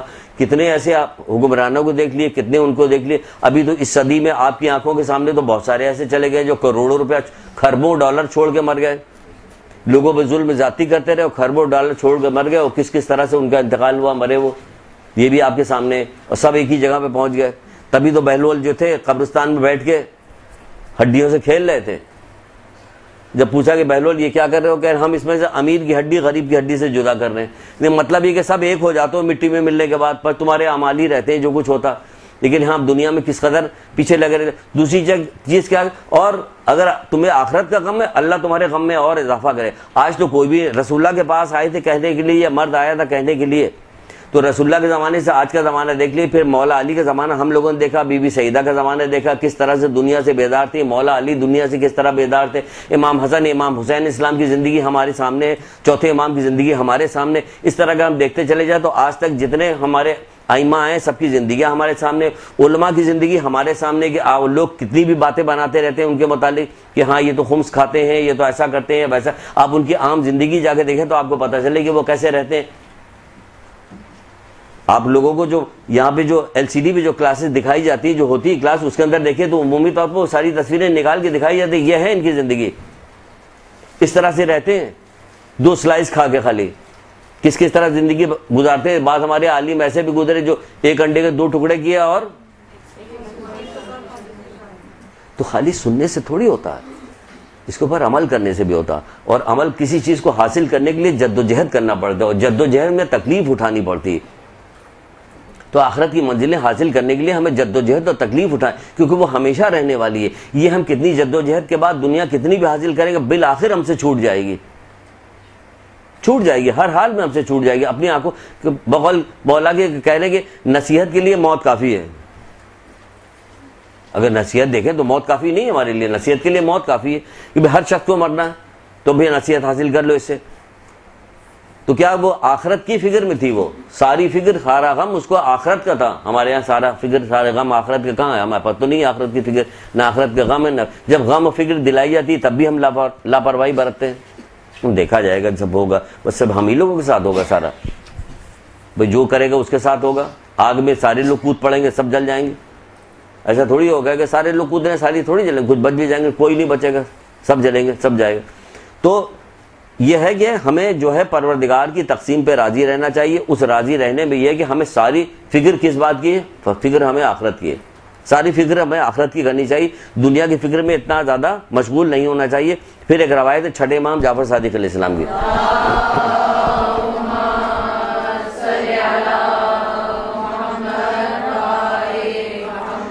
وہ فرماتے ہیں کہ ہم ایسے لوگ ہیں کہ جو کچھ ہم چاہتے ہیں اللہ تعالیٰ سے مانگتے ہیں، جو کچھ ہم چاہتے ہیں اللہ تعالیٰ سے مانگتے ہیں اور وہ بھی ہمیں عطا کرتا ہے، جو کچھ ہم چاہتے ہیں اللہ تعالیٰ سے مانگتے ہیں اور وہ بھی ہمیں عطا کرتا ہے۔ پھر فرماتے ہیں اور جب وہ ہماری پسند کے خلاف کوئی چیز پسند فرماتا ہے، جب وہ ہماری پسند کے خلاف کوئی چیز پسند فرماتا ہے تو ہم اس پر بھی راضی ہو جاتے ہیں، تو ہم اس پر بھی راضی ہو جاتے ہیں۔ مثلا ہم نے کوئی دعا مانگی، اس کے برخلاف ہمیں کوئی چیز مل گئی، مولا آپ کو یہ سکھا رہے ہیں، ہمیں سکھا رہے ہیں کہ ہم جو چیز اللہ تعالیٰ سے مانگتے ہیں، ہمیں کبھی کبھی ہمارے آپ کے ساتھ بھی یہی ہوتا رہتا ہے کہ ہم بہت ساری کیا جتنی چیزیں جتنی دعائیں مانگتی ہیں سب کے خلاف ہی ہوتا ہے۔ ایسا نہیں ہوتا، اللہ تعالیٰ تو قرآن میں فرما رہا ہے کہ ہم لوگوں کی جتنی برداشت کرتے ہیں اس سے زیادہ ہم مصائب نہیں ڈالتے اس کے اوپر، تو جتنا آپ برداشت کر سکتی ہیں ادھر ڈالتی ہے، لیکن ہم نے تو اپنی برداشت بالکل ختم کر کے دنیا پرستی پہ لگا دیا۔ ملنا اتنا ہی جتنا وہ ہم کتنی بھی حوث کرتے رہیں، کتنا بھی رنج کرتے رہیں، کتنا بھی غم کرتے رہیں، ہمارے نصیب میں جو کچھ لکھا ہوا ہم وہ مل کے رہے گا، وہ ہمیں مل جائے گا۔ تو وہ کہہ رہے ہیں کہ جو چیز ہم پسند کرتے ہیں اللہ تعالیٰ سے مانگتے ہیں ہمیں کبھی وہی مل جاتی ہے، اور جب ہم ہمارے اس کے برخلاف اللہ تعالیٰ پسند کرتا ہے تو ہم اس پہ بھی راضی رہتے ہیں، ہم اس پہ راضی نہیں رہتے۔ کہاں راضی رہتے؟ ہمارے ساتھ کسی نے دشمنی کی، ہم نے بد دعا شروع کر دیا، کیوں بد دعا کر رہے ہو؟ ہمارے ساتھ کسی نے وہ کیا، ہم چاہنے لگتے ہیں کہ فوراً اس کا نقصان ہو جائے، اللہ تعالیٰ سے دعا کرتے ہیں اس کا نقصان ہو جائے، نقصان نہیں ہوتا تو ہم کہتے ہیں یہ دیکھیے ابھی تک کچھ ہو ہی نہیں رہا، وہ جو کرتے رہا، ہم جو دعا مانگ رہے ہیں سنتے رہتے ہیں، ہم بھی مختلف جگہ پہ جاتے رہتے ہیں، ہمیں پتہ چلتا رہتا ہے کہ کیا ہو رہا، کون کیا کہہ رہا ہے۔ یا ہمیں کوئی دعا بتائی، کس سلسلے میں دعا بتائی جائے. تھوڑی سی کیوریشن بھی ہونی چاہیے، پوچھنا بھی چاہیے کہ ہمیں معلوم ہے کہ ہمارا معاشرہ کیسا ہے، تو ہمیں ذرا سا دریافت کرنا چاہیے کہ لوگ کیا چاہ رہے ہیں. ہمارے ساتھ فلاں فلاں ایسا ایسا ہوا تھا، تو پھر تم کیا چاہتے ہو؟ تم اللہ تعالیٰ پہ چھوڑ دو، میں اپنا سارا معاملہ اللہ کی سپرد کرتا ہوں، کیونکہ اپنے بندوں کے حال سے بخوبی واقف ہے نہیں ایک دعا جس کے اندر بالکل شروع کے الفاظ یہ ہیں، ہم اپنا سارا معاملہ اللہ کی سپرد کرتے ہیں. جب ہم نے اپنے سارا معاملہ اللہ کی سپرد کر دیا تو پھر کاہے کی پرواہ؟ اللہ تو ماں باپ سے زیادہ ہم سے محبت کرنے والا، جو ہمارے حق میں بہتر ہوگا وہی کرے گا. ہم اپنی مرضی کا کام کیوں چاہ رہے ہیں؟ کسی مومن کے لیے نقصان چاہیں ہم، وہ اگر کر رہا تو مولا نے ایک جگہ پہ کہا نہیں، جو آپ لوگوں کو کتنا رٹائی ہے والی بات، کہ اپنے دشمن کی مکمل تباہی کے لیے تم کیا کام کرو؟ تم اللہ کی فرما برداری کرو، اسے نافرمانی کرنے دو. پھر تم فرما برداری کرتے ہو، یہ فرما برداری تو نہیں کہ تم دعا، جادو، ٹونا، گنڈا، تعویذ یہ سب کرانے کے لیے، یہ تو فرما برداری نہیں، یہ تو منع کیا گیا. جادو ٹونے کو تو ایسے بھی کہا گیا کہ کفر ہے، یہ خراب ہے، یہ حرام ہے. تم اپنی مرضی کا کام کر رہے ہو، اپنی مرضی. یہ تو اللہ تعالیٰ سے دعا کر لو، یہ تو اپنی مرضی چلاؤ گے تو حرام ہوگا. وہ اللہ تعالیٰ سے دعا کرو گے تو پھر اس کی مرضی پہ چھوڑو، ہم اس کی مرضی پہ راضی ہوئے. حضرت بہلول عاقل نے کہا نہیں تھا، کسی نے پوچھا بہلول کیا حال چال ہے، کہ کس کا حال پوچھتے ہو؟ جس کی مرضی سے یہ پوری کائنات چل رہی. کہ اے بہلول کہہ کیا رہے ہو تم؟ کہ ہاں میں نے اپنی تمام مرضی اللہ کی مرضی پہ ڈال دیا. اب جو کام اللہ کرتا سب ہماری مرضی ہے. جو ہمارے ساتھ کر رہا وہ ہماری مرضی تو ہے، اور کیا ہوا؟ کیونکہ ہم مولا کہہ نہیں رہے، اور جب اس کے ہماری پسند کے خلاف کوئی چیز کرتا ہے تب بھی ہم راضی رہتے ہیں. تو ہم کو بھی راضی ہو جانا چاہیے. دعا کرنے کو کہا گیا، ایسا نہیں ہے کہ کسی کی روزی کم ہو جائے کہا بس روزی کم ہو گئی ہمیں نہیں چاہیے. نہیں، دعائیں بتائی گئی، کتنی دعائیں. ابھی آپ کے پاس جو کتاب ہے دنیا آخرت کی 100 پریشانیوں کا حل، آپ دیکھیے کہ سب سے زیادہ اس میں دعا روزی کے سلسلے میں تو بتائی گئی، یا بیماری کے سلسلے میں یا روزی. تو ایسا تو نہیں کہ جو بیماری آ جائے یا روزی کم ہو جائے تو ہم سے دعا مانگنے کو منع کیا کہ نہیں، دعا کیجئے، دعا کیجئے. اس کے معنی بھی پڑھیے تو آپ کو پتہ چل جائے گا کیا ہے یہ. صحیفہ کاملہ پڑھیے، اس میں آپ معنی پڑھیے، دعائیں پڑھیے، ساری چیزیں دیکھیں تو اس کے اندر تربیت کی جا رہی ہے. وہ تو ہماری تربیت ہو رہی، اور ساتھ میں اللہ تعالیٰ سے کوئی یاد بھی کیا جا رہا ہے کہ ہم دعا مانگ رہے ہیں. کیونکہ اللہ تعالیٰ کو روح ذہن بھی سب سے زیادہ پسند کیا چیز ہے؟ کہ دعا سب سے زیادہ پسند ہے. دعا سب سے زیادہ پسند ہے تو ہم کو اسی حال پہ چھوڑ دے گا؟ کہا نہیں، تم متوجہ ہو، دعا کرو، اور دعا کے بارے میں جانو گی کیا ہے کیا چیز نہیں. بہرحال آگے بڑھتے ہیں. تو یہ ہے کہ ہمیں اللہ تعالیٰ کی ہر بات پہ راضی ہو جانا چاہیے. پھر فرما رہے ہیں، ایک جگہ پہ فرماتے ہیں، یہ امام جعفر صادق علیہ السلام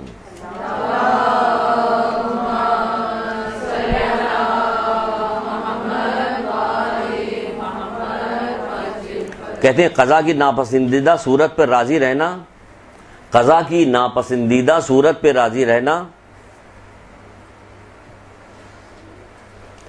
یقین کے اعلیٰ درجات میں ہے. قضا کی ناپسندیدہ صورت میں راضی رہنا یقین کے اعلیٰ درجات میں ہے.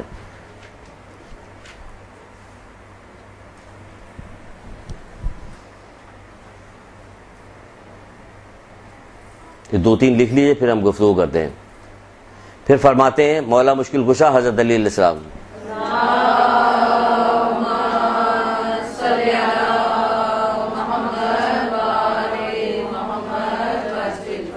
فرماتے ہیں سچے ایمان کی نشانیاں تسلیم و رضا ہے.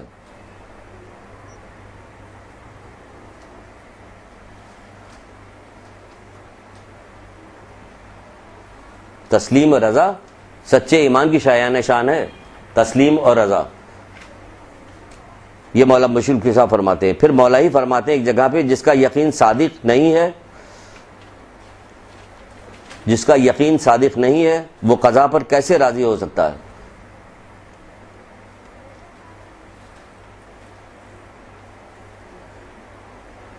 یعنی اللہ تعالیٰ پہ یقین ہمارا پختہ ہونا چاہیے.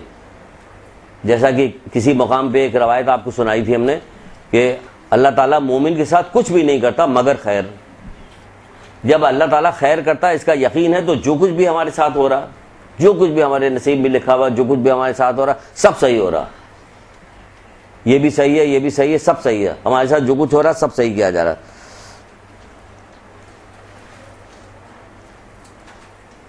پھر فرماتے ہیں ایک مقام پہ جو قضاء الہی پہ راضی نہیں رہتا اس کے دین میں کفر داخل ہو جاتا ہے. جو قضاء الہی پہ راضی نہیں رہتا اس کے دین میں کفر داخل ہو جاتا ہے.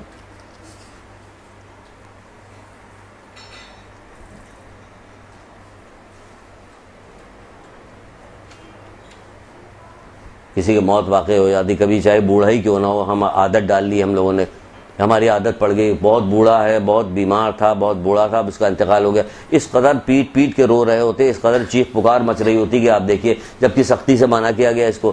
اس زمانے جاہلیت کے دور کے یہ عورتوں کا کام تھا جو اس طرح سے چیختی تھی، روتی تھی۔ آج یہاں پہ آپ دیکھیے ہمارے یہاں کس قدر رویا پیٹا جاتا ہے کہ کیا چیخ چیخ کے گریا کرنا، جو بلند آواز میں گریا کرنا، تو کہنے امام حسین اسلام کے غم کے ساتھ منسلک ہے، باقی تو نہیں۔ رونے کو منع نہیں کیا گیا کہ آپ گریا کیجیے، لیکن چیخنا، چلانا، زانو پہ ہاتھ مارنا، یہ سب کہنے اجر کو ضائع کر رہے ہو، تمہارا اجر ضائع ہو گیا، ختم ہو گیا تم نے، کہ تم اللہ تعالیٰ کی اس کے اوپر تم کو جو یہ مصیبت تمہارے اوپر پڑی تھی، یہ جو بھی مصیبت، ظاہر ہے کہ ایک اس بندے کی جس سے ہمارا بہت زمانے تک تعلق تھا، اب ہم سے اس کی جدائی ہو گئی تو ایک پریشانی، ایک مصیبت تو آ گئی، لیکن ہمیں اس پہ صبر کرنا چاہیے، راضی رہنا چاہیے۔ غم تو اپنی جگہ پہ ہوگی، گریا تو اپنی جگہ پہ پیدا ہوگا، لیکن کوئی کلمہ، کوئی بات ایسی نہیں کہی جائے گی کہ جس سے تو کیا ہو گیا، یہ اصال ثواب کی مجلس میں ساری چیزیں بیان کر دینی چاہیے تھی، ورنہ چھٹے امام تو نہیں کہتے۔ ایک جگہ پہ بڑی طولانی روایت ہے جس میں کہہ رہے میت سے بڑی مصیبت یہ تمہارے لیے، یا اگر اس میت نے تمہیں اللہ سے قریب کر دیا، گناہوں سے دور کر دیا تو صحیح، اگر ایسا نہیں کر رہی تو میت اس مصیبت سے بڑی مصیبت یہ والی ہے کہ تو موت تمہارے سامنے، میت تمہارے سامنے رکھی ہوئی، اس کے باوجود تم اللہ سے قریب نہیں ہو رہے، اور کہاں قریب ہو رہے ہوتے ہیں؟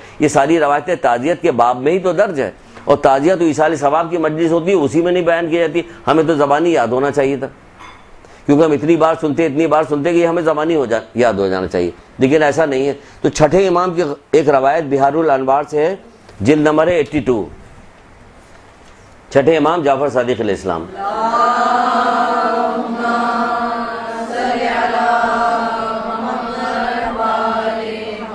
بڑی خوبصورت روایت ہے، بہت ہی خوبصورت روایت ہے۔ آپ فرماتے ہیں کہ جس مصیبت پہ تمہیں صبر کرنا نصیب ہو، جس مصیبت پہ تمہیں صبر کرنا نصیب ہو اور اس پر خداوند عالم کے ثواب کے مستحق بن جاؤ، اور اس پر خداوند عالم کے ثواب کے مستحق بن جاؤ، تو اسے مصیبت شمار نہ کرو۔ سبحان اللہ، کہہ رہے تو اسے مصیبت شمار نہ کرو۔ مصیبت تو وہ ہے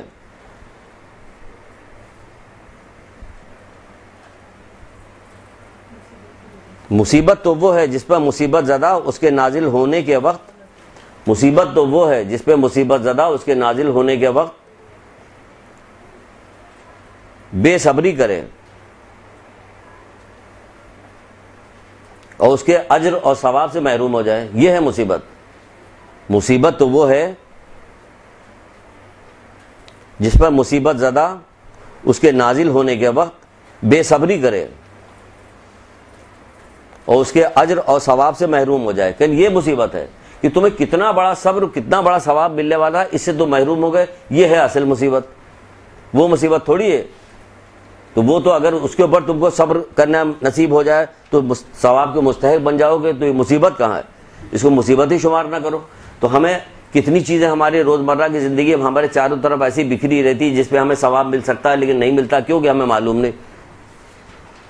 یہاں تک کہ اگر تم نے بسم اللہ الرحمن الرحیم کہہ کے سو گئے تو تم پر فرشتہ مقرر کیا جائے گا، تمہاری سانس پوری رات بھر تمہاری عبادت میں لکھتا رہے گا۔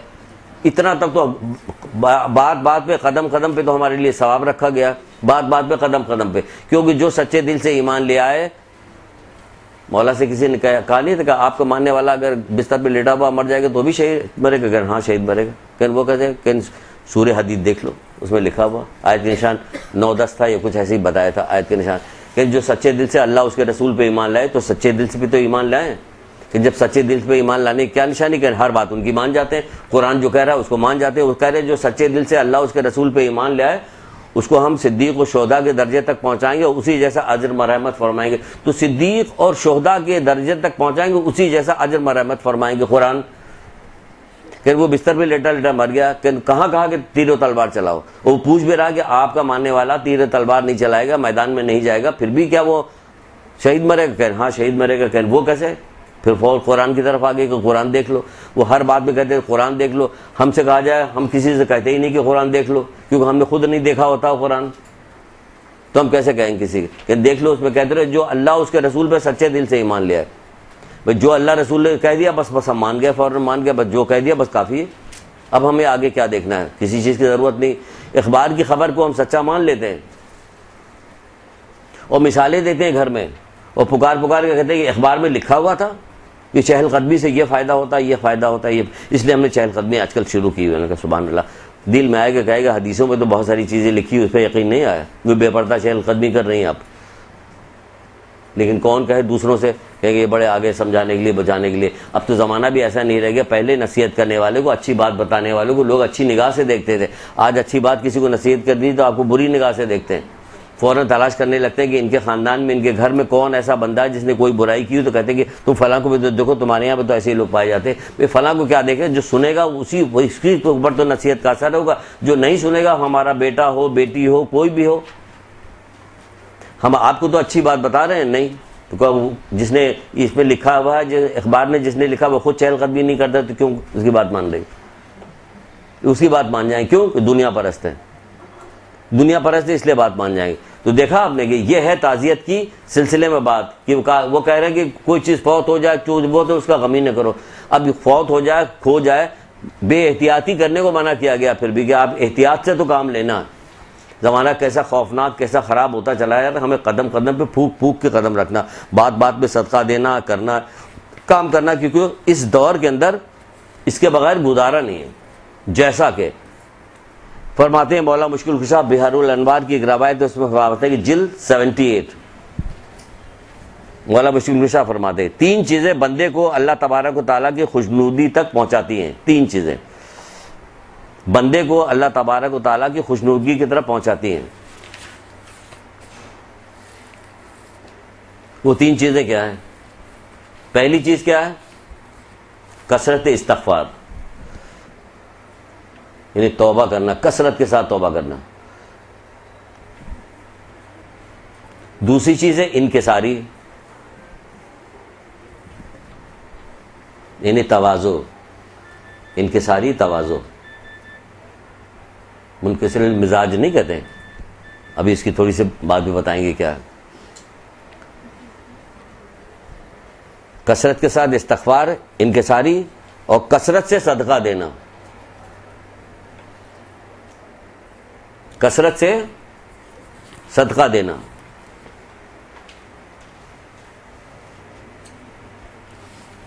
لکھ لیا؟ کثرت سے صدقہ دینا۔ دیکھیے پہلی چیز تو آ رہی ہے استغفار کرنا، توبہ کرنا۔ آپ کو اپنی زندگیوں میں توبہ کو بہت زیادہ شامل کرنا چاہیے۔ نہیں، بعض علماء تو کہتے ہیں کہ ہر بیماری، ہر پریشانی کے لیے کیا دعا کرو، کیا کام کرو، استغفار کرو۔ مولا کی بھی ایک روایت آپ لوگوں کو بہت پہلے جو ابن عباس سے انہوں نے مولا نے کہی تھی کہ ابن عباس مولا کے پاس بیٹھے ہوئے تھے، اور کسی شخص نے آ کے اپنی بیماری کا تذکرہ کیا تو اس سے کہا کہ استغفار کرو، کسی نے کہا آگے روزگار کا تذکرہ کیا، اس سے کہا، کسی نے اولاد کے سلسلے میں بات کی تو جا کے کہا استغفار کرو۔ تو حضرت ابن عباس کہنے لگے کہ آپ نے مختلف لوگ آئے، مختلف چیزیں آپ سے بیان کریں، مسائل اور آپ سب کو ایک ہی علاج بتا رہے ہیں کہ استغفار۔ پھر کہا کہ آپ تم سورہ نوح پڑھ لو، اس میں جو اللہ تعالیٰ کہتا ہے اگر یہ ہم سے توبہ کرتے تو ہم ان کے لیے بارش برساتے، ان کے کیے دیتے، وہ ساری چیزیں اس کے اندر درج ہے۔ پھر وہی قرآن کی آیت۔ دیکھیے بعد میں شوق بھی دلایا جا رہا، لیکن ہمیں آپ کو شوق نہیں دلایا جا رہا کہ جو سوال کرتے ہیں، انہوں نے پوچھا آپ کے ماننے والے کیسے شہید مریں گے گھر میں لیٹے ہوئے بستر پہ، تو انہوں نے پھر قرآن کی آیت ان سے پوچھا کہ یہ کیسے آپ صدقہ ہر بات میں یہ کہہ رہے ہیں کہ استغفار کرو، کہ قرآن کی آیت پڑھ لو۔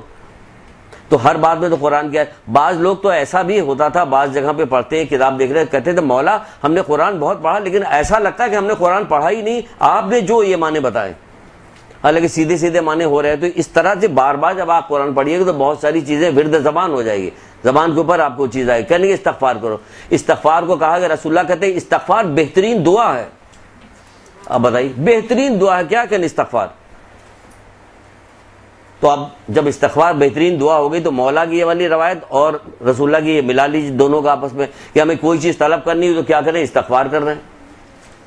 بیٹے کا مسئلہ آیا استغفار کریں، روزی کا مسئلہ آیا استغفار کریں، کسی کی پریشانی ہوئی، کسی وہ ہوئی، ہم استغفار کریں۔ بعض علماء تو بتاتے ہیں کہ وہ کہتے ہیں کہ وہ ہم 1100 دفعہ استغفار پڑھا کرتے تھے۔ وہ کہتے ہیں ہمارے مسئلے کا حل ہوتا تھا، ہم 1100 دفعہ استغفار پڑھتے، تو ہمیں تو آخری سانس تک ہمیں استغفار پڑھنا، مسلسل پڑھنا، روزانہ پڑھنا، ہر وقت پڑھنا، کیونکہ نہ چھوٹا دیکھیے نہ بڑا دیکھیے۔ اور ساتھ میں استغفار کے وہ سارے کام بھی انجام دیتے رہیے کہ جس کے کرنے سے گناہ معاف ہو جاتے ہیں، وہ خود عملی استغفار کہلاتا. اگر کہا جاتا دو چیزیں ہوتی, ایک ذکری ہوتا, قولی ہوتا, ایک عملی ہوتا. یعنی عملی استغفار بھی بہت سارا ہوتا ہے کہ بہت سارا کام کرنے کی وجہ سے ہمارے گناہ معاف ہو جاتے ہیں. وہ کام کی پوری لسٹ ہے, اس وقت موقع نہیں کہ بتایا جائے کہ اس پہ چلے جائیں گے تو پھر وقت نکل جائے گا. کیا وقت کہا جا رہا ہے کثرت کے ساتھ استغفار کرو. استغفار جو ہے وہ گناہوں کے اس کو منہدم کر دیتا ہے, ڈھا دیتا ہے, بالکل ختم کر دیتا ہے. یعنی گناہ رہ ہی نہیں جاتا. جب اللہ تعالیٰ نے خود استغفار کرنے کو کہا ہے, ہم سے کہا ہے, تو اس نے قبولیت کا بھی وہ رکھا ہے کہ ہمیں معاف بھی کر دے گا, تبھی اس نے استغفار کر رکھا. یہ آخری وقت میں تمہارے نامہ اعمال میں آخری میں کیا ہونا چاہیے کہ استغفار ہونا چاہیے. یعنی اتنا استغفار آپ کیجئے, اتنا کیجئے, کیونکہ جب کوئی آدمی گناہ کرتا ہے تو اس کی کوئی نہ کوئی چیز روک لی جاتی کہیں پہ. جیسے استغفار کرتا ہے راستہ کھل جاتا ہے, صاف ہو جاتا ہے راستہ. تو ہمیں کثرت کے ساتھ استغفار کرنا چاہیے. اور استغفار کے بعد کیا کرنا چاہیے؟ انکساری, تواضع, انکساری. یعنی لوگوں کے ساتھ خوش اخلاقی سے نرمی کی, تواضع انکساری میں بہت ساری چیز آتی ہے. خوش اخلاقی آتی ہے, نرمی آتی ہے کہ نرمی سے خندہ پیشانی سے اپنے بھائی کے ساتھ ہم ملیں, وہ بھی آتا ہے اسی کے اندر کہ ہم خندہ پیشانی سے اپنے بھائیوں سے ملاقات کریں. یہ ساری انکساری کرنے والے کو, روایت میں لکھا ہوا کہ انکساری کرنے والے کو پروردگار ساتواں آسمان تک بلند کر دیتا اور غرور کرنے والوں کو پس کر دیتا. ہمیں کچھ بھی ہو تو ہمیں انکساری کرنی چاہیے اور وہ آنی چاہیے. اس میں ایک آدھ روایت آپ کو ہم لکھوائے دیتے ہیں انکساری کے اوپر, بس ایک دو روایتیں, بس زیادہ نہیں.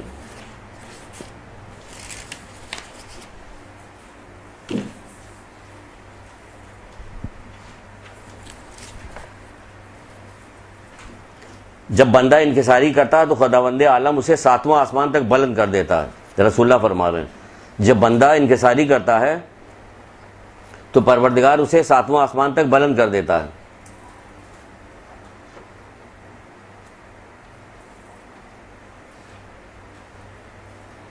پھر فرماتے ہیں اللہ کے رسول کے انکساری کسی کو بلندی کے سوا, کسی کے بلندی کے سوا کسی چیز میں اضافہ نہیں کرتی. انکساری جو ہے بلندی کے سوا کسی چیز میں اضافہ نہیں کرتی. پس تم انکساری کرو خدا تم پر رحم کرے گا. پس تم انکساری کرو خدا تم پہ رحم کرے گا.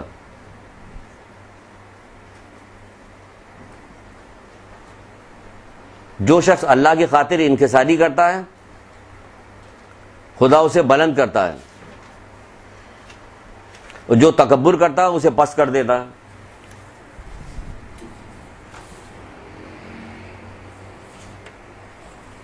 جو تکبر کرتا ہے اسے پست کر دیتا ہے.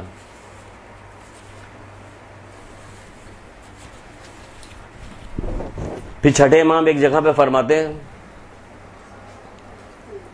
کہ حسن خلق کے بارے میں جب ان سے دریافت کیا گیا تو چھٹے امام نے فرمایا وہ یہ ہے کہ انکساری کرو, اپنا کلام پاکیزہ کرو, اپنے بھائیوں کے ساتھ خندہ روی سے ملو.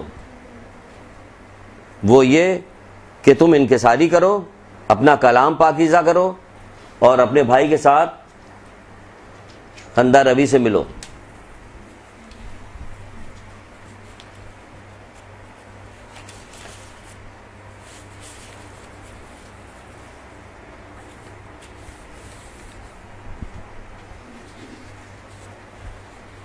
صدقے کی عادت ڈالیے, صبح شام. صبح کا صدقہ ہوگا دن بھر کی نحوست کو ختم کرے گا, دن کا صدقہ ہو رات کا صدقہ رات کی نحوست کو ختم کرے گا, بلکہ نحوست ایام کو بھی ختم کر دیتا ہے. یعنی دنوں کی جو نحوست کہی جاتی ہے, قرار دی جاتی ہے. چھٹے امام کا واقعہ آپ نے سنا ہے, لیکن سننے سے کچھ نہیں ہوگا, عمل کرنے سے ہوگا.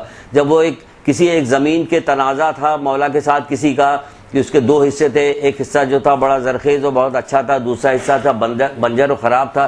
تو یہ فیصلہ ہوا کہ یہ بنجر و خراب حصہ کس کے حصے میں آئے گا اور یہ جو سرسب جو ہے یہ کس کے حصے میں آئے گا. تو اس کے لیے کہا گیا کہ اب کیا کیا جائے, کہا کہ قرآن اندازی کرتے ہیں. تو جس شخص کے ساتھ یہ تنازع تھا اس کو قرآن اندازی کرنے کے لیے اس نے کیا کیا, اس نے وہ دن چنا جو اس کے لیے بہت زیادہ مبارک دن تھا, اور کہا کہ مولا آج کر لیجئے. ان کا ٹھیک ہے, گئے وہ قرآن اندازی کیا, مولا کے نام پہ نکل ہے پورا. تو بہت حیرت کرنے لگا,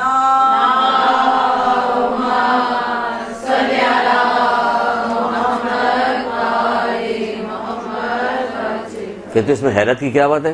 یعنی حیرت کی کیا بات ہے, یہ تیرے نام نکلتا ہے یا میرے نام نکلتا ہے, کسی ایک طرف تو جاتا ہے یا سرسبز علاقہ. کہ نہیں مولا آج تو ہم جو تھے وہ یہ دن ہمارے لیے بہت مبارک تھا, ہم تو حساب کتاب لگا کے آئے تھے, اس سے ہوتا کہ نا, اور میں صدقہ دے کے نکلا,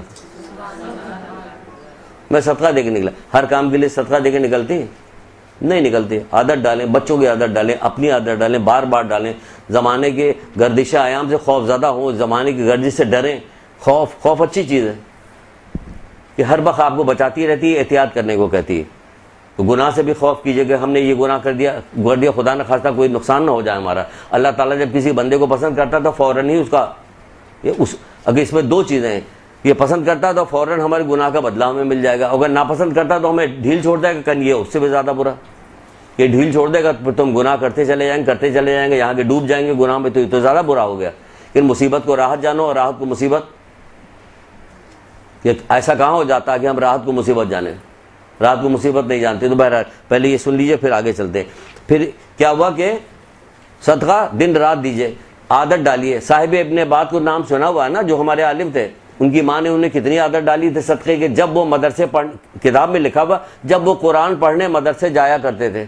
ہمارے یہاں مدرسے کو کہاں رواج ہے, کتنا رواج ہے آپ کے معاشرے میں؟ ہمارے یہاں مدرسوں کا رواج. آپ اپنے مدرسے کی بات نہ کریں, یہ ایک مدرسہ ہے تو بس یہ کافی ہے. یہ کس زمانے میں صاحب ابن عباد کس سن کی بات کر رہے ہیں؟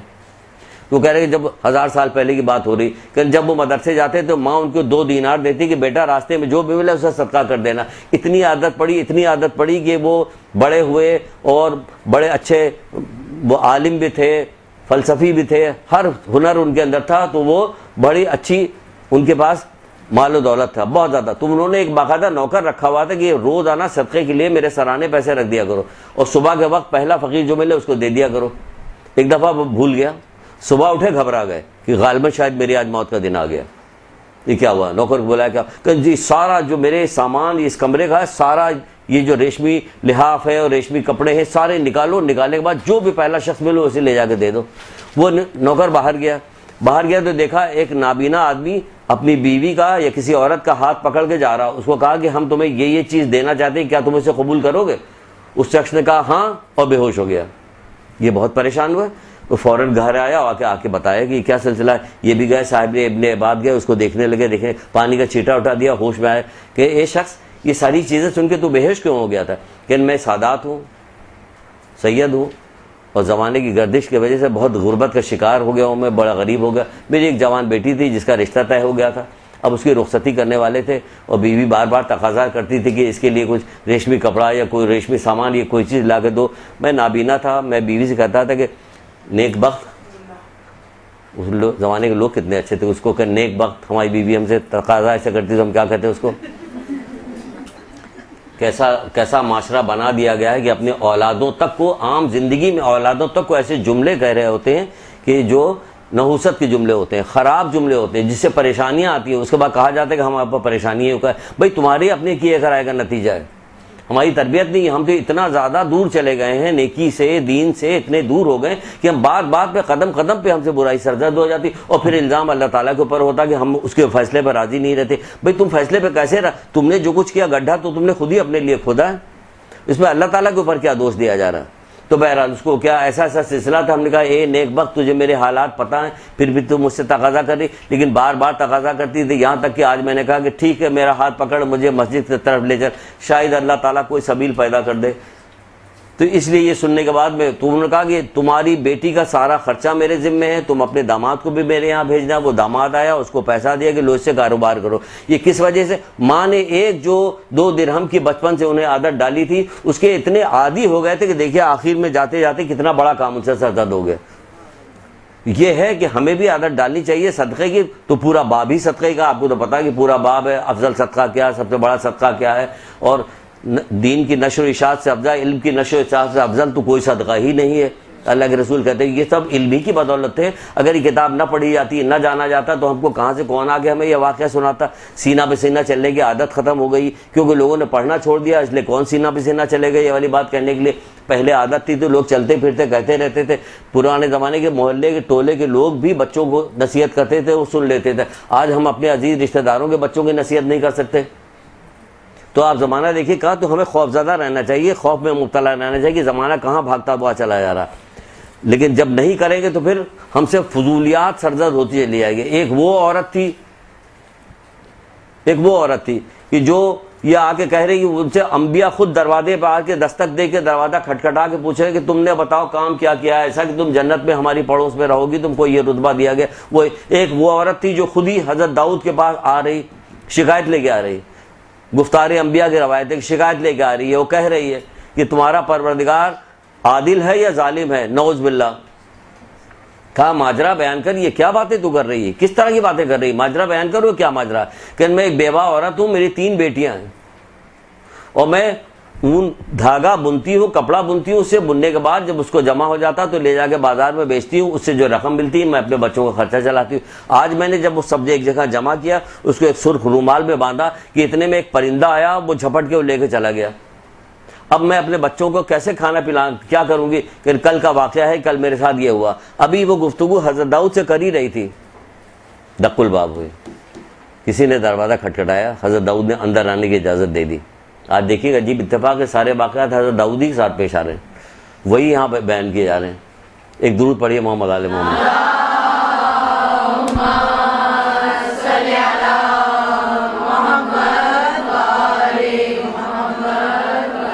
جو لوگ اندر داخل ہوئے 10 آدمی آئے اندر, کہا کہ ہم ملاح ہیں, ہم بھی کشتی میں بیٹھے ہوئے چلے جا رہے تھے, اچانک تیز ہوائیں چلنے لگی, ہماری کشتی میں سوراخ ہو گیا, ہم ڈر گئے کہ قریب ہی ہے کہ ہم مر جائیں گے. ہم لوگوں نے اللہ تعالیٰ سے دعا کی کہ پروردگار ہم ساتھ خیریت کے اگر اتر گئے تو ہم سب 100 دینار جو ہیں ہم سارے کے سارے جو ہیں اللہ کے راہ میں صدقہ کر دیں گے. دیکھیں وہی صدقے والی بات آ گئی, تو ہم نے کہا اس سے ملا دیتے ہیں, صدقہ کر دیں گے. تو پھر ایسا ہوا کہ ابھی یہ ماجرا ہو ہی رہا تھا کہ اوپر سے ایک پرندہ گزر رہا تھا, اس کی چونچ سے ایک لال سی کپڑے کی تھیلی گری جس میں بہت سارا اون کا کپڑا بنا ہوا سارا تھا. تو ہم لوگوں نے کیا کیا کہ اسی سے اس سوراخ کو بند کر دیا اور ہوا بھی رک گئی. تو جب ہم پار لگ گئے تو یہ 100 دینار 10 آدمی جو تھے وہ لے کے آئے تھے کہ یہ لے لیجئے, کسی مستحق کو دے دیجیے گا. تو حضرت داؤد نے اس عورت سے کہا کہ تیرا پروردگار خشکی تری میں تیرے ساتھ جو ہے تجارت کر رہا, تو جو ہے بدگمانی کر رہی اس کے ساتھ. تو یہی سلسلہ تو ہمارا بھی ہوگا, ہر حال میں ہمارے لیے بھلائی چاہتا, ہر حال میں ہمارے لیے بھلائی چاہتا. ہم اپنے پروردگار کی نافرمانی کر رہے ہوتے, اس کے فیصلوں پہ راضی نہیں ہوتے. میری بہنوں, میری بچوں, اللہ تعالیٰ سے ہمیں دعا کرنا چاہیے کہ پروردگار تو اپنے ہر فیصلے پہ راضی رکھ. اس راضی رہنے کے لیے ہمیں علم حاصل, جب تک ہم علم حاصل نہیں کریں گے, ان کے کلام نہیں پڑھیں گے, ہم جانیں گے نہیں, ہم کبھی راضی نہیں رہ سکتے. ہم ہمیشہ بے چین رہیں گے. کیوں کہ ہم حب دنیا میں گرفتار ہیں, ہم دنیا کی محبت میں گرفتار ہو گئے, جس کی وجہ سے ہمیں دنیا جو ہے وہ کہتے نہیں کہ دنیا, مولا کہتے نہیں یہ اس سانپ کی مانند ہے کہ جو دیکھنے میں بڑا خوبصورت ہے لیکن اندر اس کے زہر بھرا ہوا. تو یہ دنیا بھی بالکل ایسے ہی ہے. رسول اللہ کہتے ہیں یہ دنیا ہاروت و ماروت سے زیادہ جادوگر ہے, یہ جادو کر دیتی, انسان کو معاف کر دیتی ہے دنیا. تو آپ اپنی آنکھوں سے لوگ دیکھ رہے ہیں روزانہ کے, آپ اخبار یا ٹی وی آپ دیکھیں تو پہلی چیز یہی بیان کی جاتی ہے, کیا کہ قتل قتل قتل قتل. آدھا دھڑ ملا, ایک عورت کا, لڑکی کا آدھا دھڑ ملا, آدھا دھڑ غائب. تو آدھا دھڑ ملا, آدھا دھڑ غائب ہو گئی, ان کا قتل ہو گیا. ہر وقت قتل و غارت گری ہوتی رہتی. پھر بھی ہم اسی دنیا میں, پھر ہم آخرت کی طرف کیوں نہیں دل لگاتے؟ پھر کہ جب ہمیں یہاں رہنا ہی نہیں ہے اور ایسا معاشرہ ہو گیا تو پھر کیا کریں کہ تو پھر آخرت کی طرف دل لگاؤ. آخرت کی چلو وہی دل لگاتے, وہی سارا کام کرتے. بہرحال تو صدقے کی بات ہو گئی. پھر آگے بڑھتے ہیں, فرماتے ہیں مولا مشکل کشا حضرت علی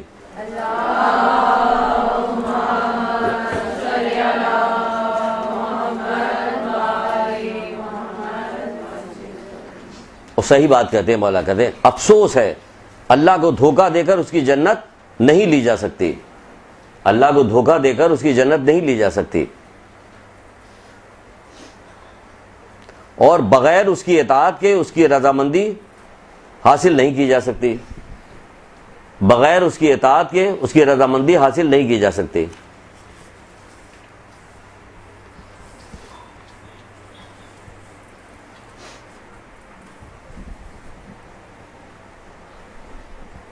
یعنی کہ ہمیں اس کی اطاعت ہر حال میں لازمی کرنا, تب اس کی رضا حاصل ہوگی. تو اللہ کی رضا کی نشانی کیا ہے, کچھ پتہ چلے اس کے بارے میں. ایک روایت حضرت موسیٰ علیہ السلام نے خود ہی پوچھا تھا. حضرت موسیٰ علیہ السلام نے پروردگار سے پوچھا کہ پروردگار تیری رضا, پروردگار مجھے بتا کہ اپنے رضامندی اور خوشنودگی کی علامت بتا دے. بندوں سے اپنی رضا اور خوشنودگی کی علامت بتا دے.